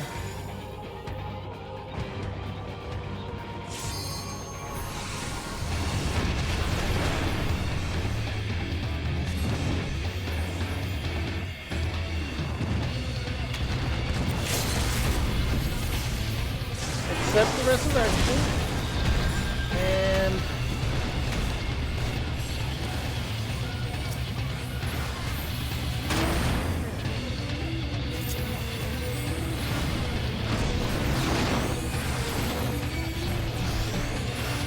I have a feeling that, oh no, okay.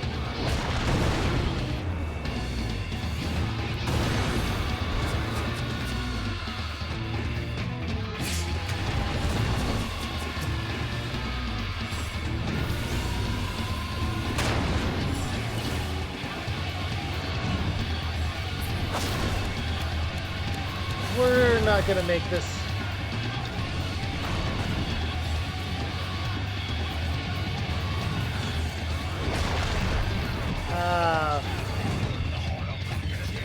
That explains that. Okay.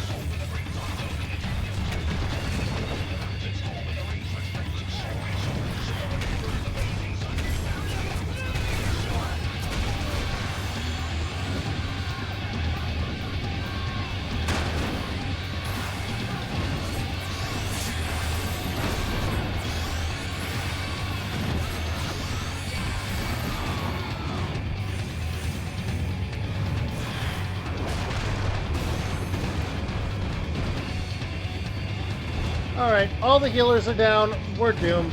We're not doing it. This is a fail.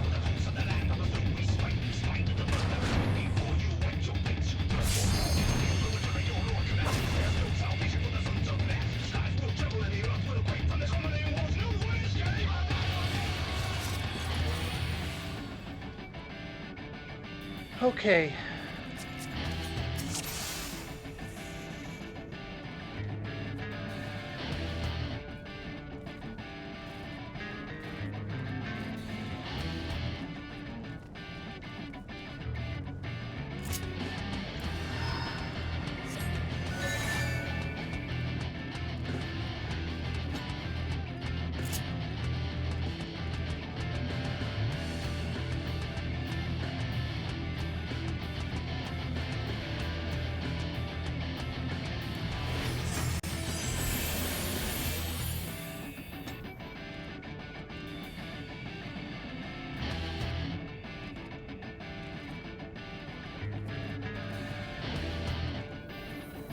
Are we gonna do this? Okay.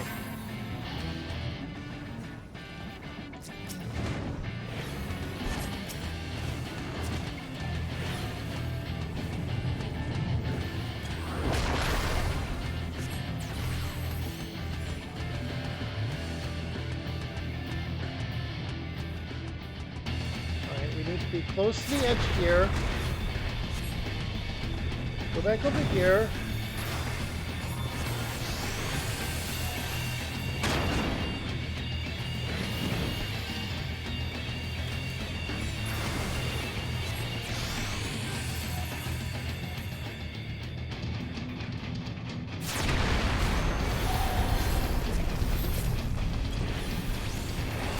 Throw a bio on it this time.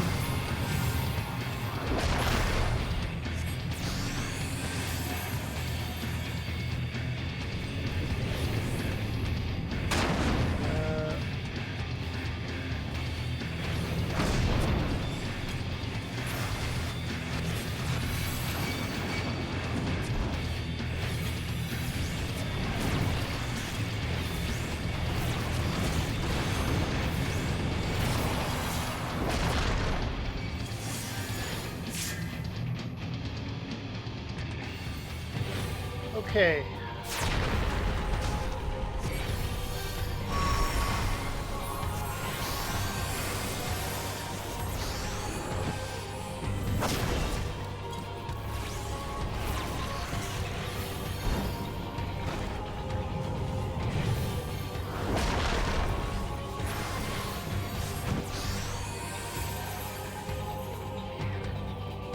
Uh-huh. Nope. Okay. Wake up!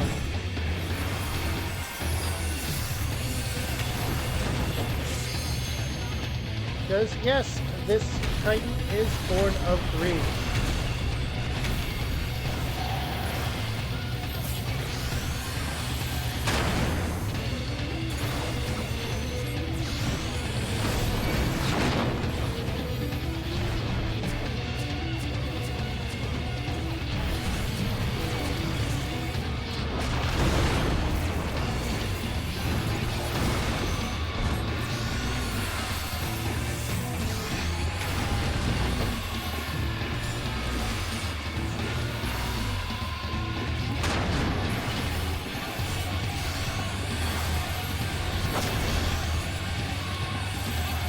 Okay,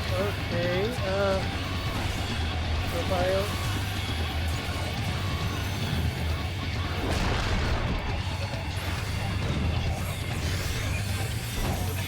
Lucid dreaming's over. Refresh the bio.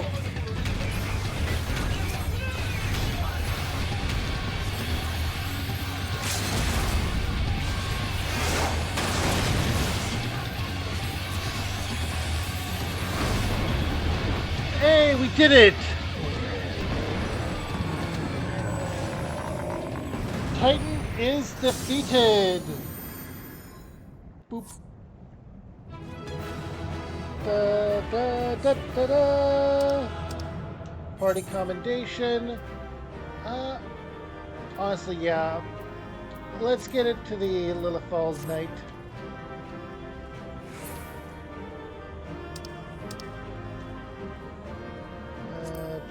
Greed and greed on both.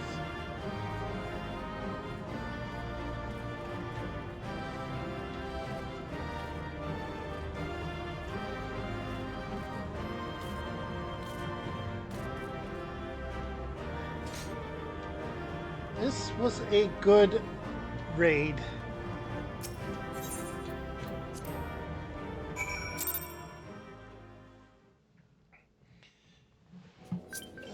This was a good first time raid for me. Okay. I feel like I didn't do too badly.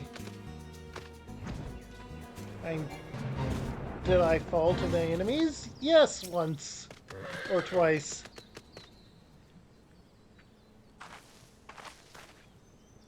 Ah, there she is.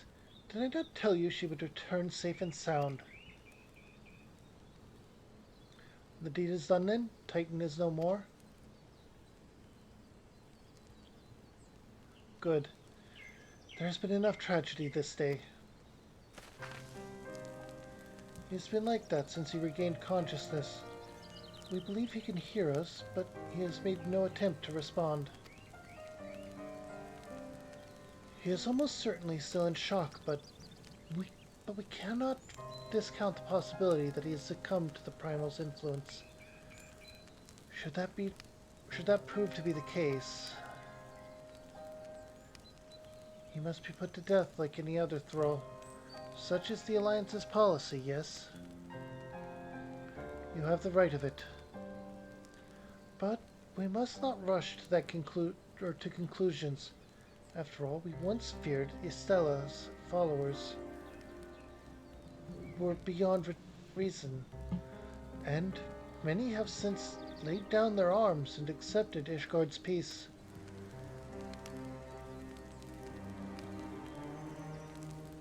We can but watch, wait, and pray.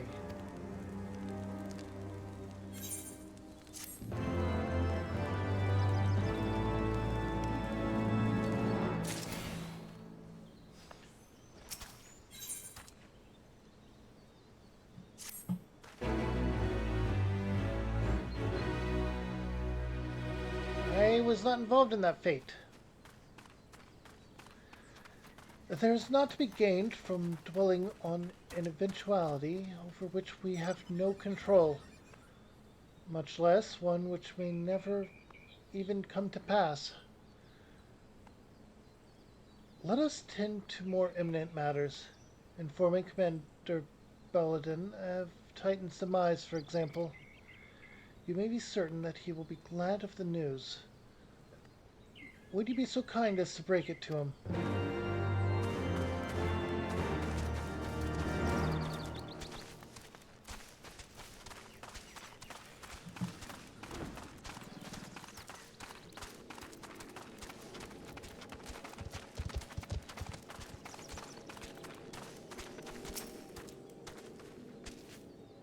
Ah, you're a sight for sore eyes.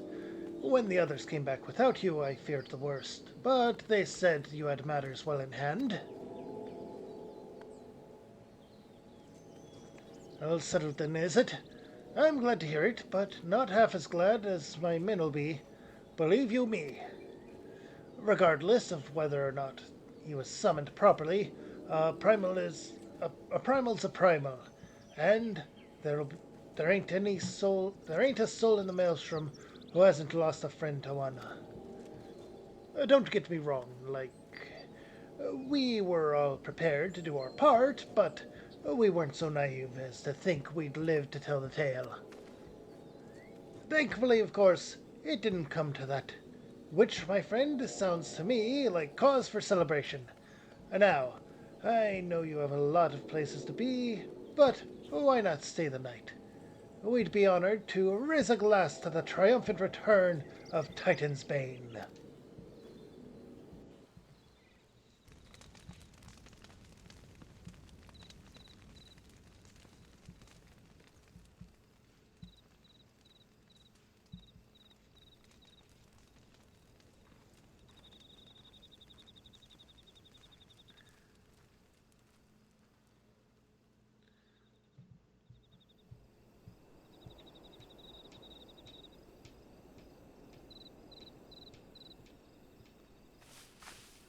Who goes there? Probably just us. Yep. Oh, it's you. Forgive me for straying from the camp.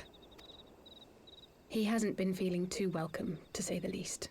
I thought a change of scenery might do him good. But, alas.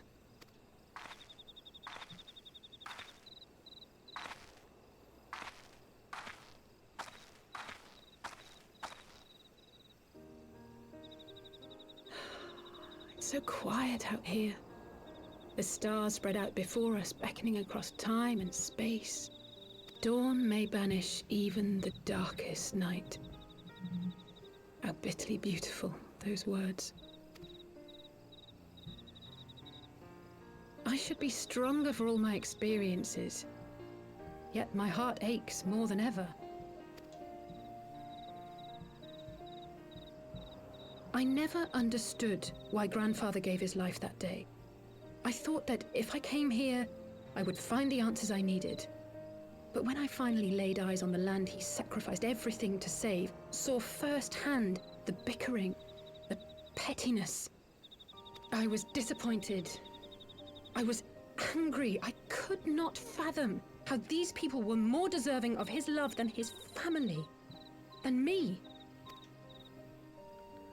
Nevertheless, I had to believe he had good reason. I was determined to uncover the whole truth of the calamity and, perhaps in so doing, find my own purpose in this sea of chaos. My travels have been enlightening, but I cannot say that I have enjoyed them. I have lost count of the many petty crises that I was helpless to resolve and of the people whose actions I could not understand. There were others, of course. Good people. People with whom I felt a kinship, whose lives I could not save. I found myself asking what it was all for. Why try if I was doomed to fail in the end? But then I recalled Grandfather's words to my father, years ago before he left Sharlayan behind forever.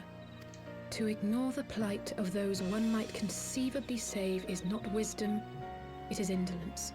We must all protect that which we hold most dear in the manner of our own choosing. We have to try, do we not? Of course, it's one thing to try and another to do. There were times while I was tracking the Warriors of Darkness when I faltered, when I was afraid. But then I thought of my brother, of Urianger.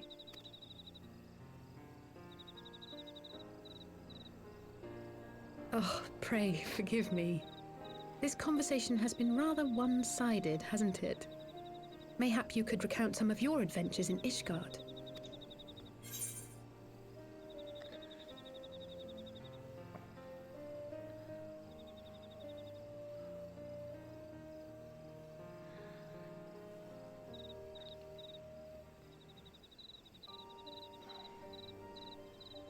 Yeah, let's tell her about Estinian and Estella.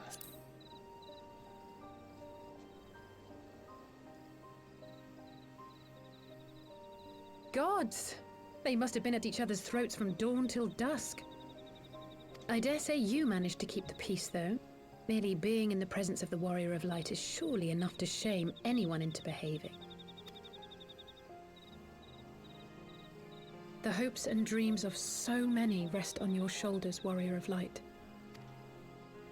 As long as the sun rises, we can but carry on, for the sake of those we hold dear.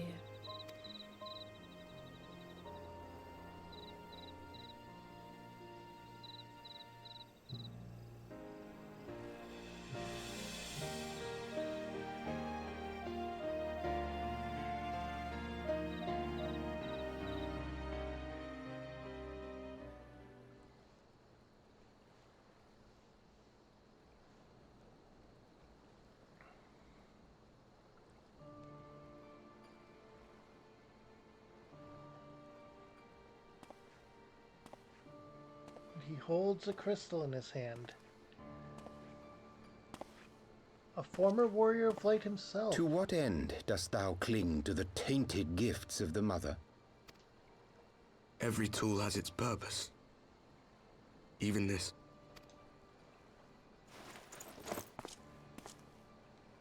Well, what is it? The seeds sown in Vilbrand have been plucked from the earth and left to wither. Alas, Titan's demise sufficed not to drive the kobolds to deepest desperation. What did the man in white have to say? That we are to proceed as he did first set forth. Well, that's easy for him to say. It's not his bloody world on the brink of destruction, is it?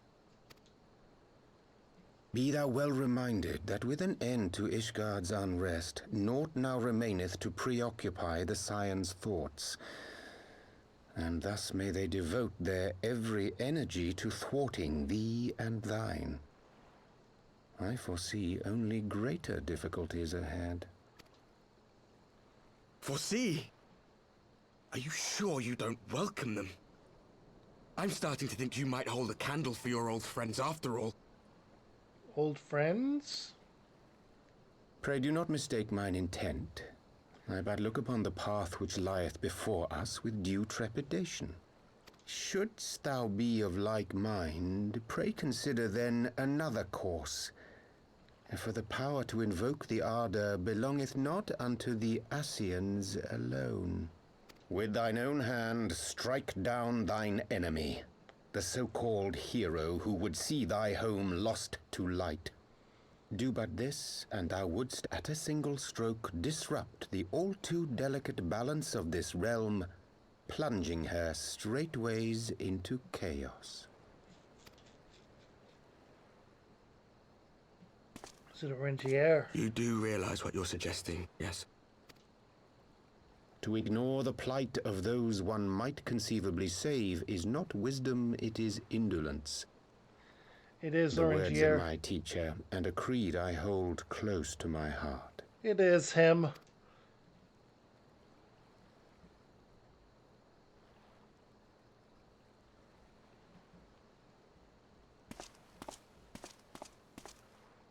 Very well.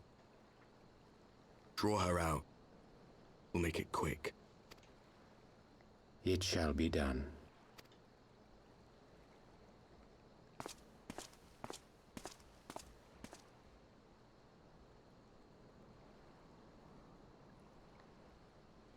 What good a creed one cannot uphold? What hurts soothed? What lives saved? Oh, hapless fool, what hast thou wrought by thine own hands? Minfilia, my friends, I shall not now beg your forgiveness. Full deeply though it paineth me to walk it, I shall not stray from my chosen path. As Moonbreeder remains steadfast, so too shall I.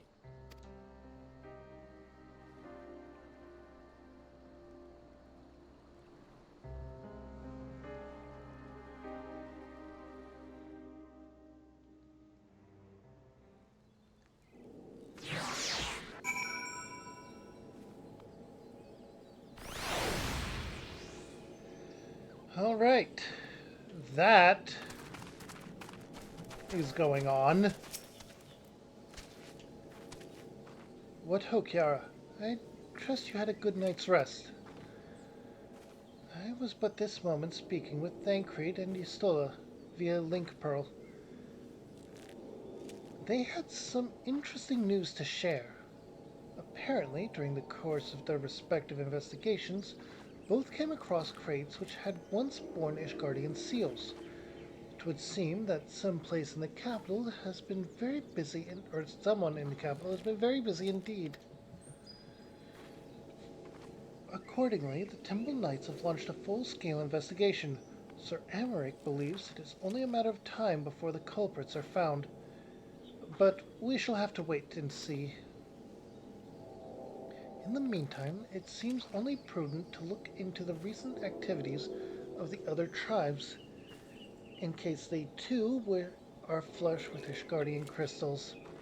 And, with that in mind, I suggest we pay Orentier another... Wait, where is Alicia? She was here a moment ago with Gabu.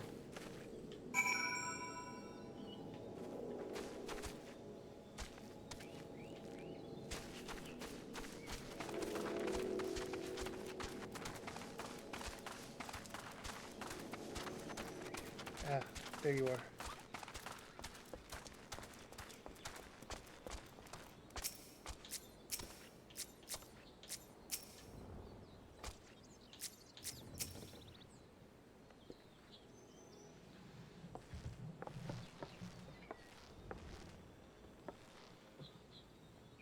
Ah, let me guess. It is time to leave, isn't it? My apologies for disappearing again. If it is any consolation, I have already packed my things. How is he?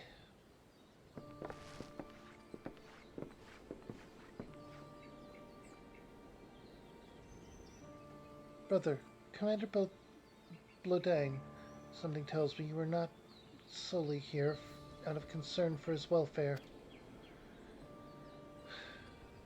But, to answer your question, there has been no change. He will not speak or eat. I am not even sure if he slept. If he did, he seems none the better for it. He just shuffles about with the same expression on his face. You will look after him, won't you, Commander? And treat him with every kindness? He's still in there, I know it, beneath the anguish and the despair.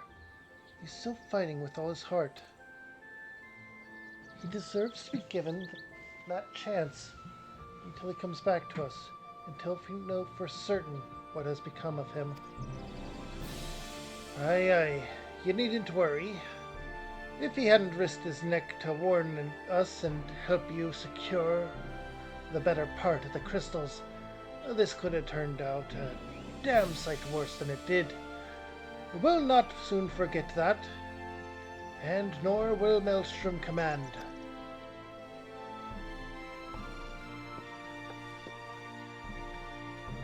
I'm so sorry, Gabu. I truly am. You should never have been made to... And I know I cannot possibly understand. Mayhap there is nothing I can do or say. The pain, the anger, the helplessness. Hold fast to the memories of better times. Remember them as they were. And when it hurts so much that your heart feels fit to burst, let it burst. Let it burst and fill up again with your love for them, and never, ever forget. Come along, little one. I will remember them. And you, Alicia. Thank you.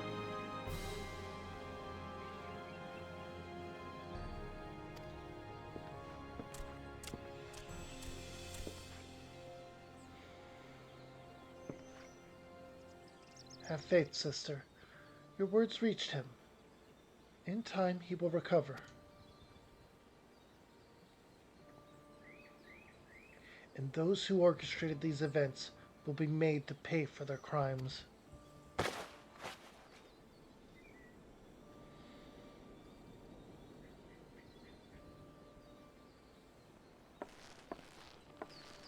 1,000 times over, aye. There will be a reckoning.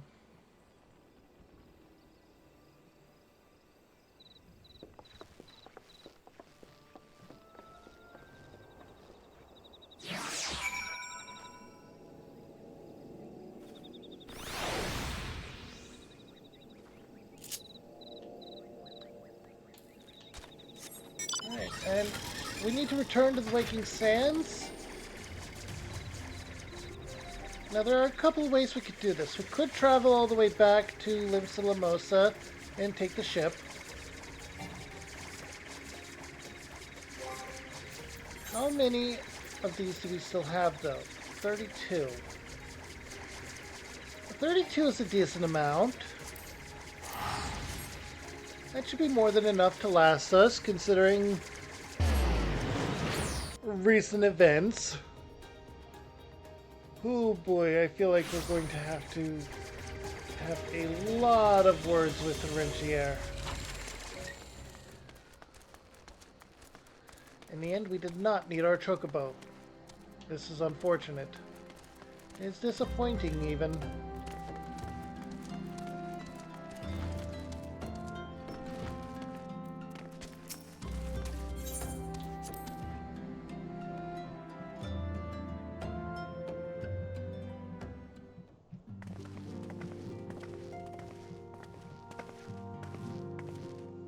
We have heard the glad tidings from Ogamora, my friends. By the grace of the 12 and your most valiant efforts, the people of Limsa Lamosa may rest easy. I should like to think so, yes. Though we failed to prevent the Lord of Crags from manifesting, we did succeed in weakening him, enabling our friend to dispatch him before the Warriors of Darkness could make matters worse. It was by no means an unmitigated success, but it will have to suffice. Then let us speak of another matter, one which weigheth heavy on my lady's mind. As thou didst request, I sought out the Garoon oracles, that we might better understand the aims of the Warriors of Darkness.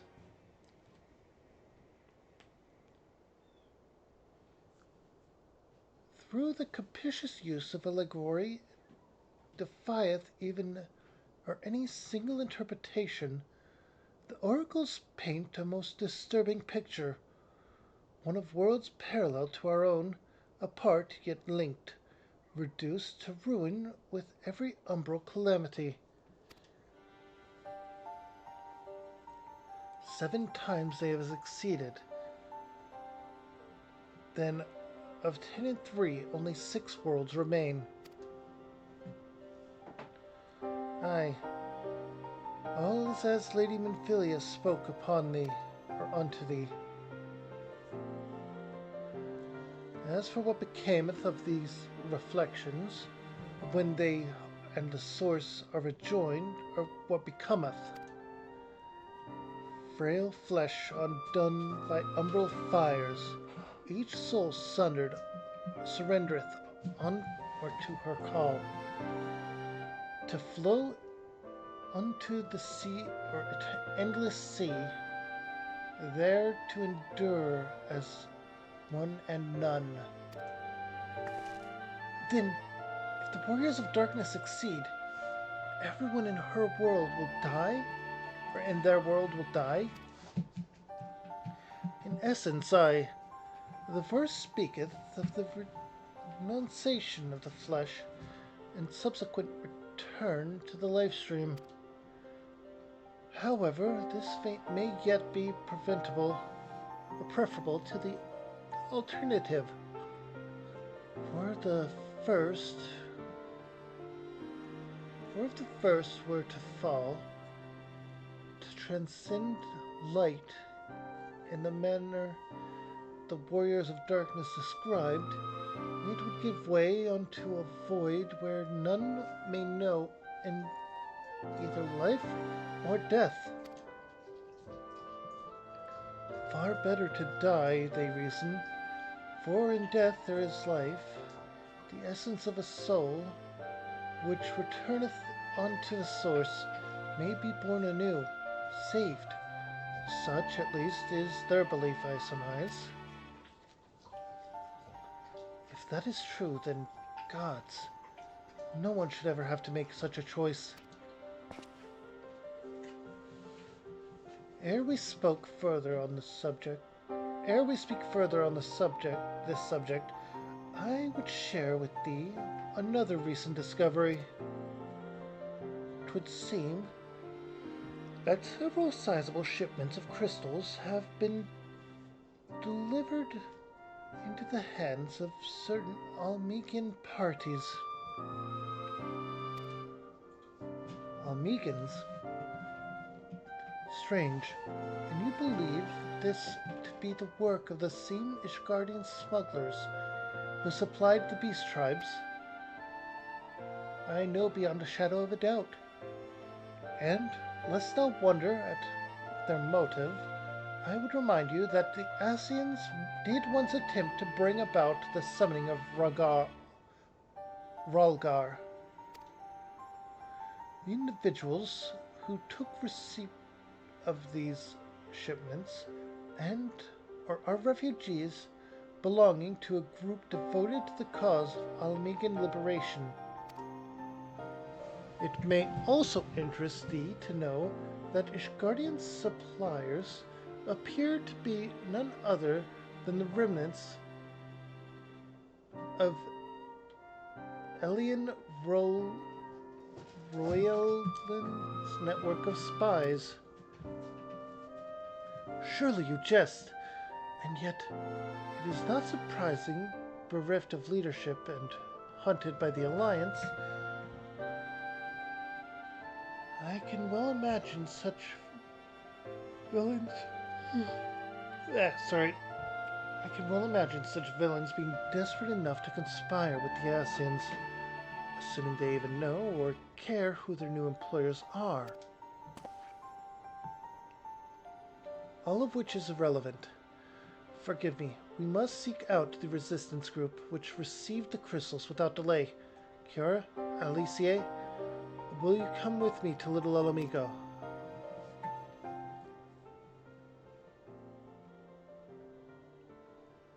Yes, of course. I should like to hear what they have to say for themselves firsthand.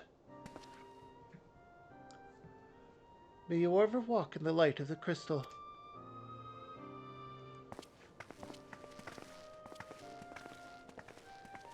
She's on to him. That's...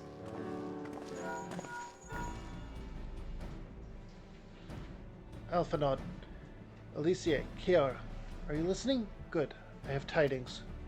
The Temple Knights raided the smuggler's warehouse less than an hour ago. A cursory interrogation of the prisoners yielded him confirmation that they were in the employ of, and I hope you are sitting down, a man in black robes. And you have them, and the crystals too. What few remained, regrettably, it would seem they dispatched one final shipment in the hours before we struck. 'Twas bound for Little Ala Mhigo, we are told, where it will be received by a member of the local resistance group. Since Sir Emeric's men no longer have need of my services, I have a mind to head that way. I imagine he will be a tank/healer as is needed, putting Alicia firmly in DPS. No, a tank/DPS as needed, which would mean Alphinaud is DPS/healer. That's what I meant. So we're going to have a dungeon with these four. Interesting. As do we, by happy coincidence. We learned of this shipment but a few moments ago.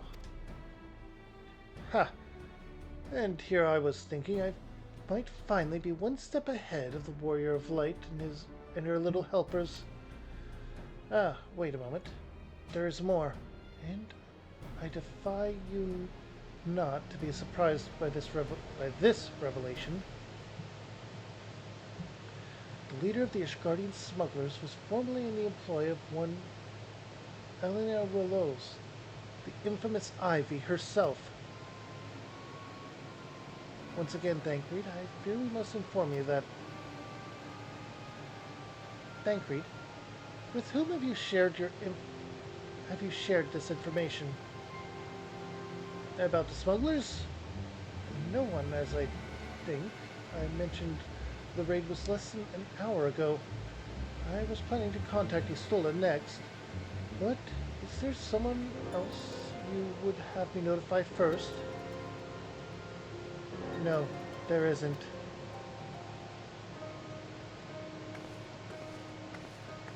That settles it. Her suspicions are basically confirmed. Rentier, why? And the world has gotten into her. It's twice now that we have sought Rentier's help, and twice that she has treated him as if he were a stranger. The Archon was one of Grandfather's most dedicated pupils, and spent as much time with Louvier, or at the Louvier seat, as we did. He's practically a member of the family. Truth be told, I struggle to recall a day from my childhood when I did not see the three of them laughing together. If this continues, I may have to raise the matter later, though. Little Alamigo awaits.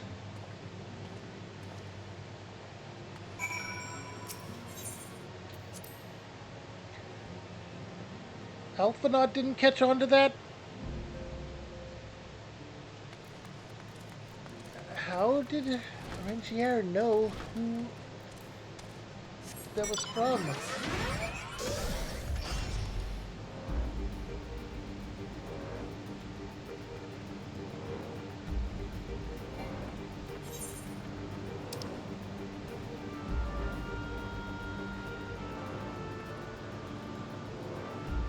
We need to go to Central Thailand.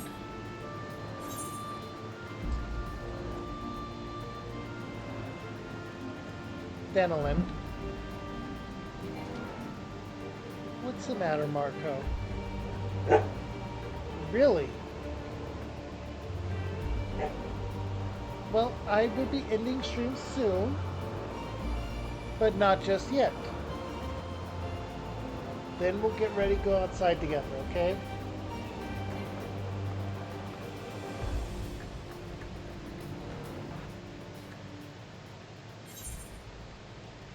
Alright, and then we need to go to Southern Thanalan. Marco, buddy. You were such a good boy, yes you were.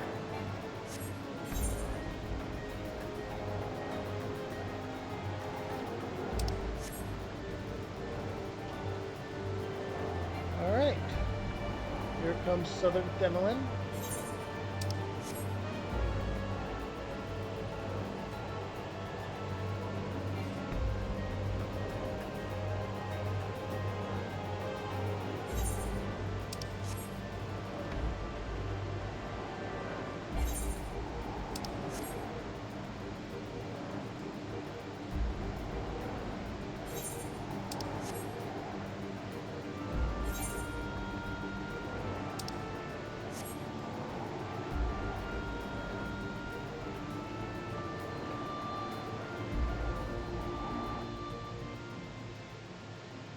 And Little Alamigo.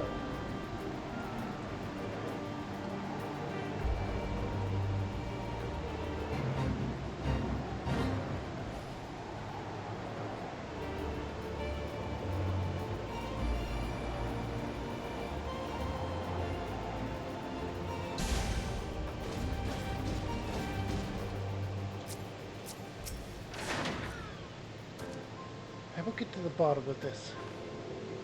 Oh, forgive me. It has been a long day. Did you have something to say? Rentier? Oh, I've always struggled to understand what's going on in his head. Now more than ever. Listen, Kiara. If anything should happen, it should be me who... Just know that I am prepared to do what must be done. Right then, to more pressing matters. Since we have no idea when Thancred might arrive, I suggest we see what information we can gather in his absence.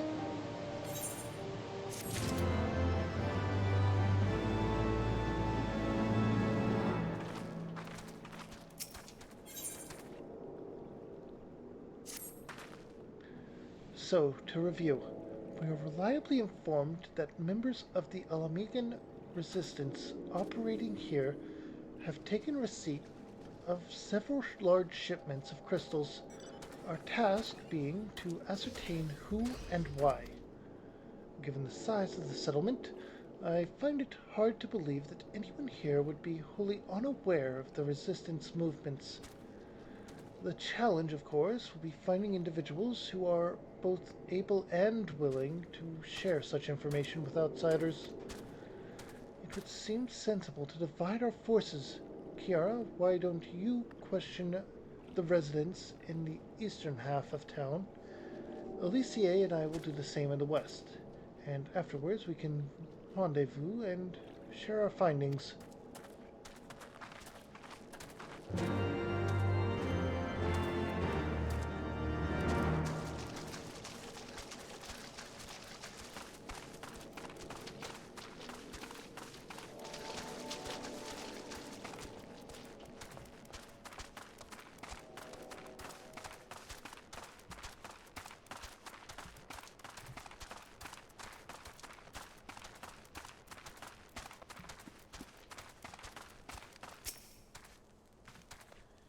Let me guess. Come to join the fight, have you?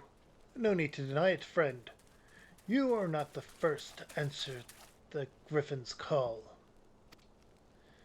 While he's lit a fire on every Alamegan's heart, he's also inspired more than a few old dons to pledge themselves to the cause, and little wonder the Garleans won't stop until we're all under the yoke.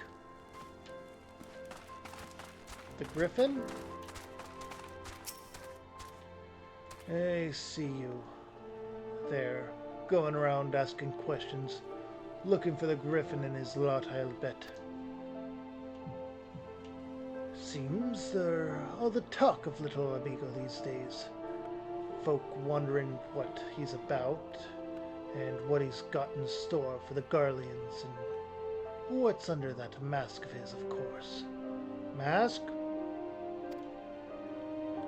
Some say he's hardly got a face, what with all the scars. Others reckon he's been marked for death by the Empire, and that they'd send a bloody legion if they knew he was here. Your guess is as good as mine.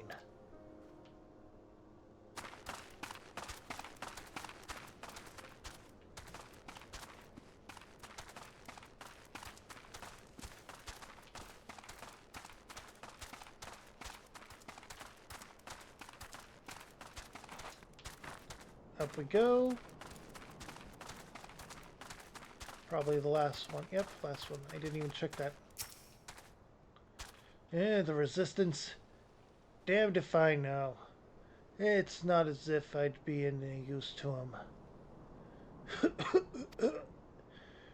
If you set store by all these tales of secret weapons, good luck to you. But I'm too old for the mask's bedtime stories. This'll be our lot, and it's time we got used to it.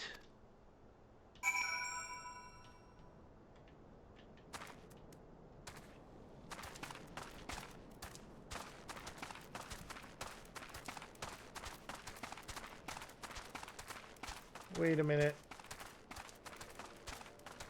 Didn't Ida go up to a mask before as well? In a cutscene? I suppose I should ask what you've learned, but I think I already know. This Griffin seems to be the leader of a newly formed faction within the Resistance, the Masks. Yet, despite their growing popularity, no one seems to know much about them, only that they are the most aggressively militant group to join the movement in recent memory. Indeed, many claim their commitment to the cause of Alarican liberation is unrivaled. We can but hope their revolutionary fervor is never channeled in the direction of a primal. Though I feel confident that this is the group which received the crystal shipments, we yet lack proof. Before taking any action, I would speak with the settlement's leader to confirm my suspicions, and mayhap enlist his help while I'm about it. Given that you and Gunvald have already acquainted, mayhap it would be best if you took the lead. Shall we?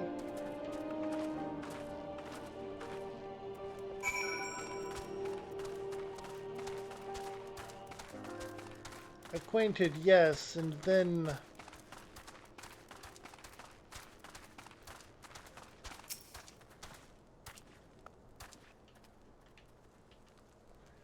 Much as it pleases me to see you again, Kiara, I cannot help but wonder if I should be worried.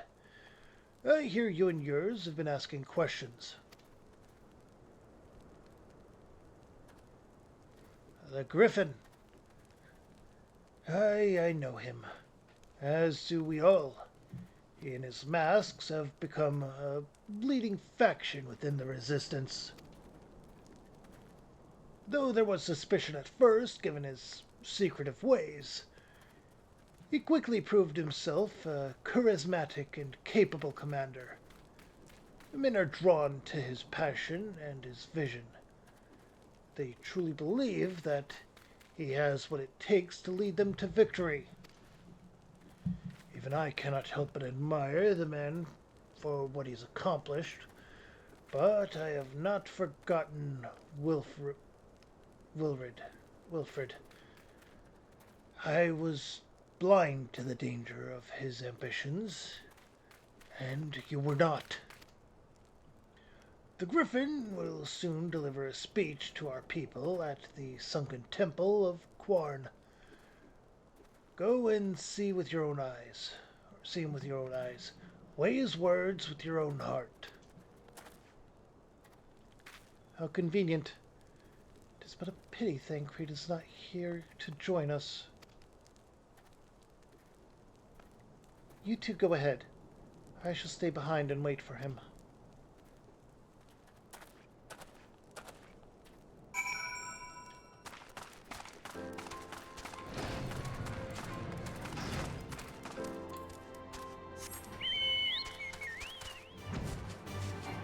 Da da da da da.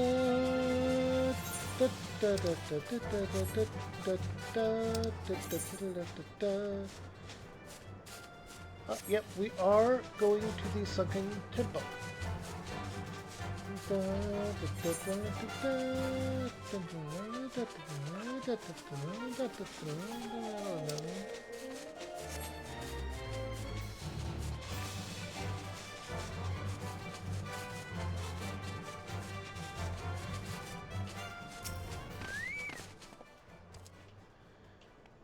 Has it begun already? I hear voices coming from within.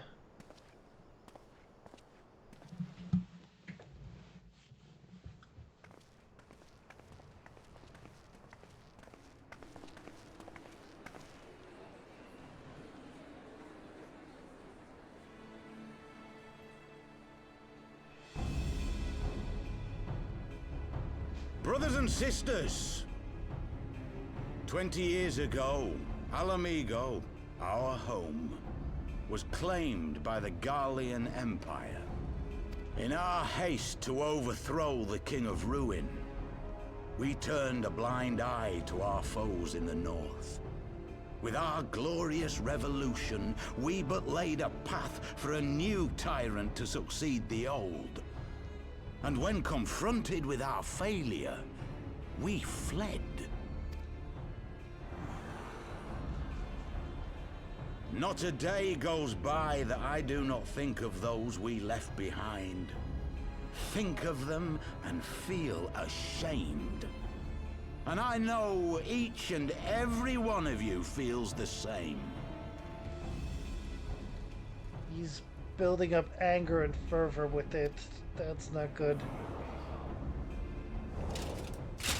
We abandoned them, our own flesh and blood, to labor till their backs gave in and their breath gave out, building the twisted steel ramparts which now mar our once majestic mountains. We abandoned them, the brave and true, to fight and die for their country, or worse, to be conscripted and sent off to rob another poor bastard of his home. We abandoned them, the meek and powerless, to bow and scrape when the Garleans pass, to sully themselves that they might live to see another day of misery. The Black Wolf may be dead, but a new Imperial Viceroy reigns in Alamigo now. A beast, not a fraction as merciful. You all know the Eorzean Alliance will do naught to oppose him. For all their promises and platitudes, they will not act if there's no profit in it. Only we can free our brothers and sisters from the Empire's tyranny, my friends. Only we have the courage to stand and fight. They have imprisoned us. They have enslaved us, and they have murdered us, but no more! Blood demands blood, and the Garleans shall pay for every drop they have spilt upon our lands.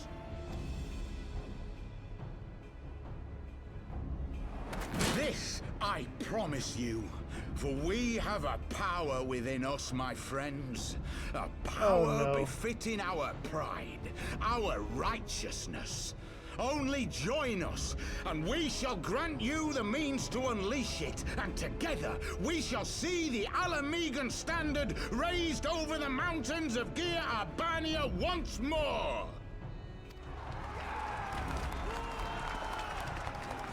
This is... a power befitting their pride. Not at all ominous, that. See, Alphinaud gets it this time. Wait, is that...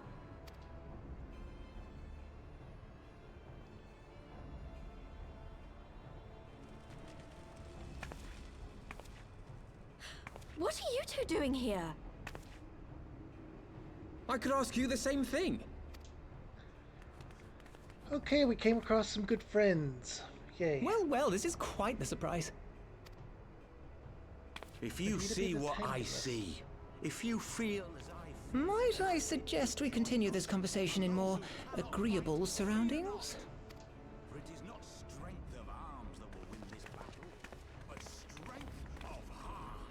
I mean, Rita would be the only one capable of being a tank, I think.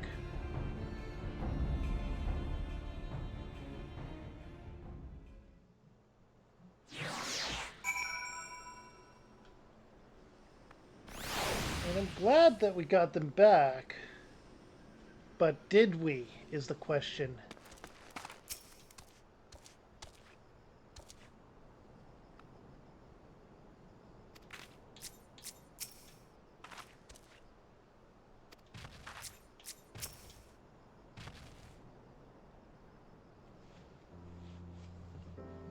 Words cannot express how glad I am to see you both alive and well. And you! Though it was pretty obvious you and Kiara would be fine. The Crystal Braves never had a realistic chance of capturing any of the Scions, divided as they were and distrusted by the better part of Eorzea. But if you had truly believed that, forgive me, what exactly have you been doing all this time?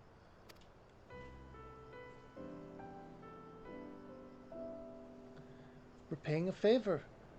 After the banquet, we had no choice but to free to flee Ul'dah, and he would not have been able to do so without the aid of some old friends from the Resistance. That's right. They smuggled us out of the city and sheltered us in Little Ala Mhigo. All at great risk to themselves. Obviously, we couldn't let that go unacknowledged, so we offered to help them out with their operation for a while. When we learned of the Scion's exoneration, that Lolorito had severed all ties with the Crystal Braves, and that General Raban had been reinstated, we resolved to make contact, but having long since discarded our link pearls as a precautionary measure, our options were rather limited. To make matters more complicated, we were embroiled in a delicate operation at the time, leaving me with little chance or choice but to entrust a letter to a courier. I gather from your puzzled expression, however, that you never received it.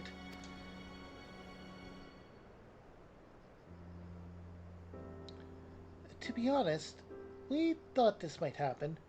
While the masks are happy to let the refugees spread the word within the community, they're pretty strict about communicating with outsiders. Oh, and we heard a rumor that the Griffin doesn't want us meddling in his affairs. The Griffin mistrusts the Scions of the Seventh Dawn? Curious. It is well known that we are no friends with Garlemald. One would think the man we saw beseeching all and sundry to join his cause would welcome our support.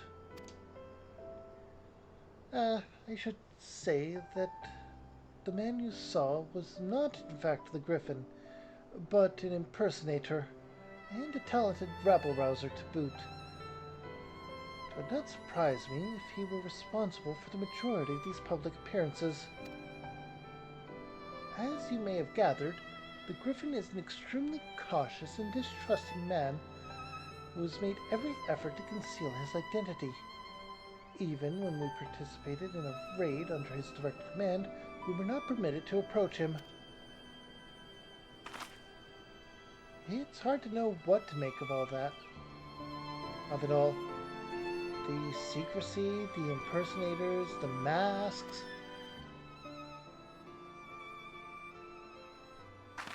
What? It's as if I'm making all of you wear one. And mine only covers half my face. It's completely different. Anyway, when we heard the Griffin was due to give a speech, we thought it might be a good opportunity to get a better sense of the man behind the, to get a better sense of the man. For all the good it did. And now you have heard the whole of it, but tell me, what prompted you to take an interest in the Griffin? So there's been some crystal smuggling going on. Summoning? You're not serious. I can't believe it. The Resistance would never even entertain such a ridiculous plan, but the Griffin, well, the man is an enigma. I cannot say with any confidence what he would or would not do. What I can say, however, is that the speech we heard today was not the first to make reference to a power capable of defeating the Empire. The masks have made many such claims of late. I confess, I had assumed it to be mere bluster, but in the context of the shipments of which you spoke, it is not impossible that they are alluding to a primal. Whatever it is, we'll find out together. And if anyone tries to stop us, they'll answer to me. Indeed, that is assuming you'll have us. Of course! I trust you more than I trust Thancred right now. Or, not Thancred, Rentier. I completely trust Thancred.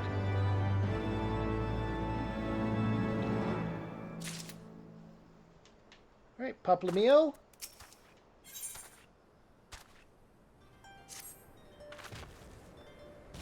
If, as you suspect, the Griffin is indeed plotting to summon a primal, we must needs obtain confirmation while there is yet time to act.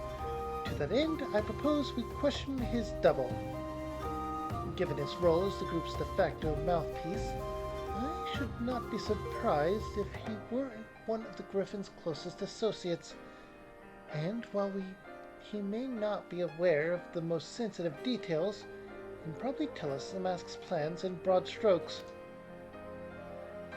Like the man who he impersonates, however, he is wary of outsiders and will not expose himself without a suitable incentive. My plan is as follows. You and Alphinaud will pose as adventurers fallen on hard times, inspired by his words to take up arms for our noble cause. Ida and I, as mentioned, or as members of the Resistance, will recount tales of your past achievements and testify as to the usefulness, or your usefulness in the struggles ahead.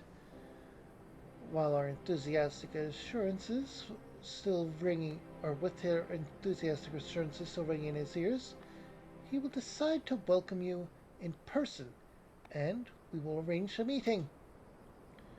You will need to look the part, that we might maintain the charade until we have him cornered at least. Hence, this should be enough to purchase suitable garments from Talbot and have him rub a respectable amount of dirt on them for good measure. Any questions?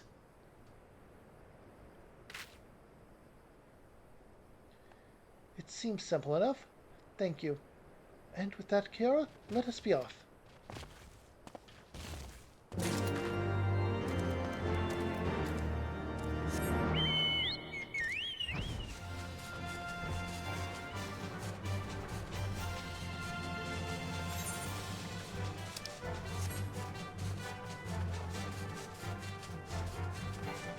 Okay.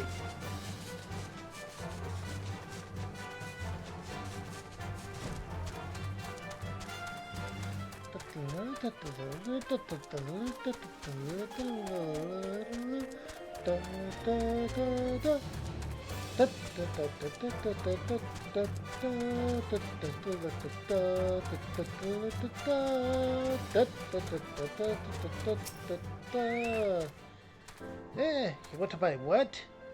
I don't know what you're up to, but I want to know part of it. Well, if you're the ones with the gill, and seeing as you're friends of Poplamio, there, tunic and slops for the both of you, tailored and treated to your tastes. Now off with you, before someone sees us together.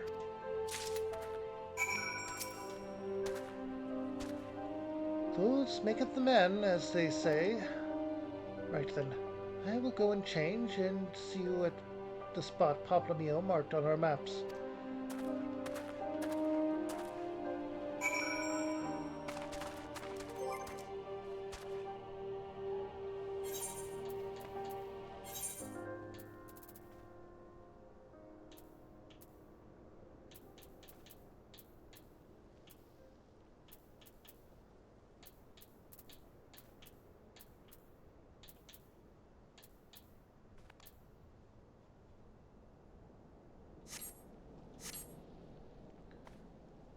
Weathered Shepherd's Tunic is the one that we wanted. The other one I had put in the...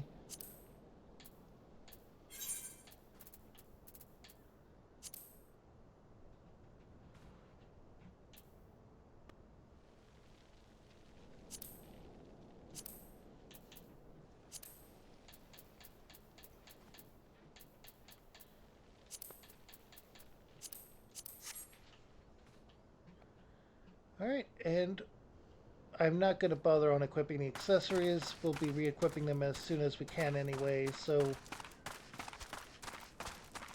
And besides, we have a book on our hip.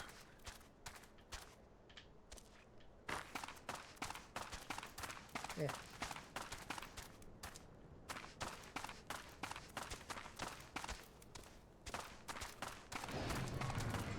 There we go.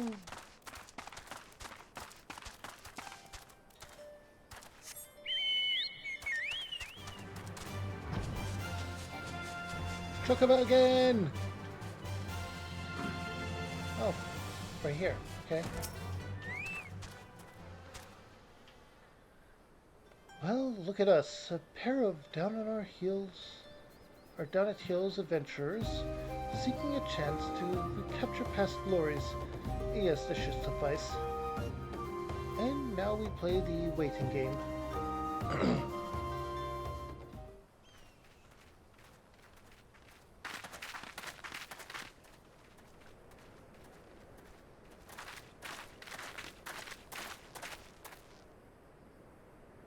My thanks, comrades.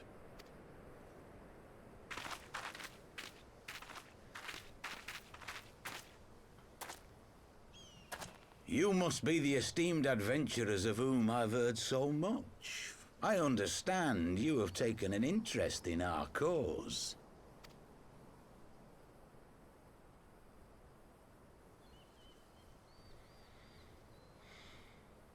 A great interest, you might say. Your words have certainly made quite an impression on my friend and I. The Resistance has long, and some would say wisely, avoided open engagements with the Garleans, but you and yours seem confident against the world in arms. I can only assume you have good reason to be so bold. Why, one might even think you are planning to summon a primal. Because that would do much to explain the sizable shipment of crystals you recently received from your smuggler friends, whom our Ishgardian allies have since detained, lest you wonder.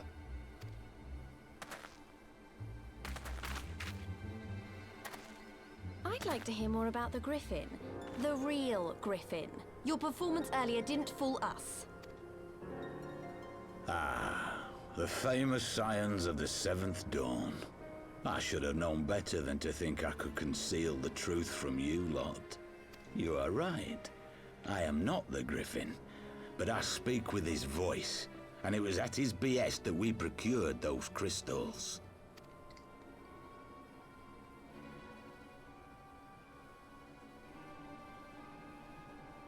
You are wrong, however, if you think that we procured them to summon a primal. We used them to reach an accord with the Amalja. In exchange for crystals to summon their god, they will aid us in the fight for Ala Mhigan liberation. So we're gonna fight Ifrit. You've got to be joking! Have you gone completely mad? When people find out you helped the Lizardmen summon Ifrit, they'll turn on the Resistance. Ala Mhigo will never be free!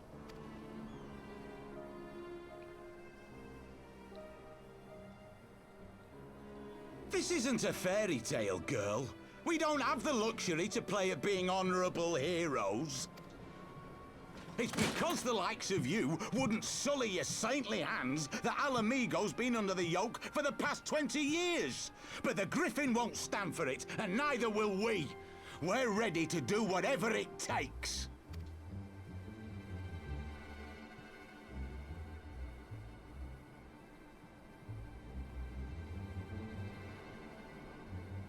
What proof do you have of this arrangement with the Amalja?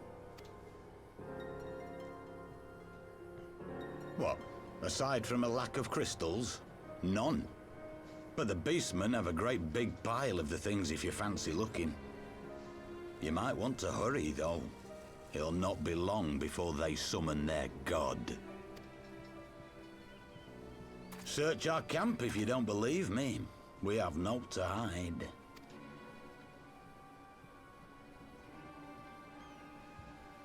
If there is a cache to be found, Ida and I will find it.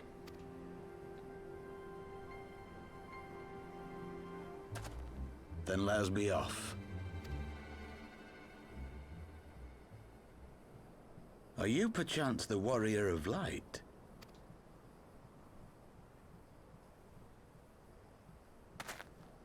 Aye, I thought so. You should know that a great many who have joined us did so because you saved them. Because you showed them that one brave woman can make a difference. You saved me too once, Helped a friend over in Quarry Mill make some medicine I needed. But that was a lifetime ago. On behalf of my brothers and sisters, I thank you. You gave us hope where there was none, courage and strength when all was lost.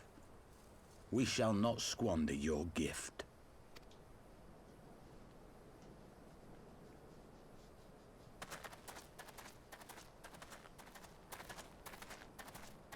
I know that look, Ida, and I do not like it. You cannot seriously be contemplating taking up arms with that band of cutthroats.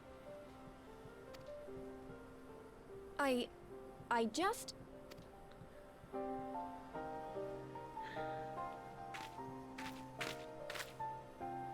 If the Griffin and his men have their way, it is only a matter of time before the situation in Ala Mhigo comes to a head.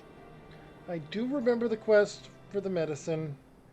It was very early on in our adventure comparatively to how it is now.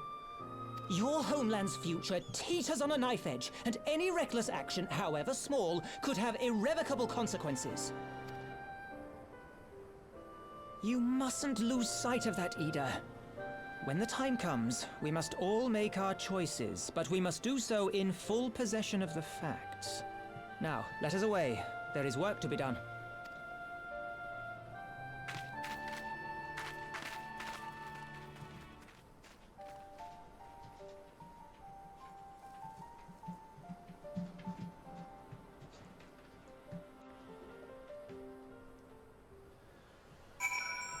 Okay. Well, Alphanod, I'm gonna...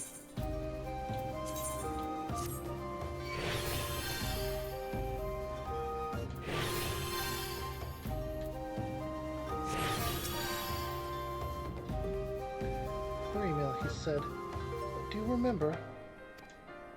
Forgive me. You cannot be expected to recall every name and face. And besides, it is not as if it matters. I have long admired how you live in the present, how you focus on the problems at hand, and always keep moving forward. So, let us keep moving forward together, Kiara. We must find and secure those crystals. This is no time for looking back."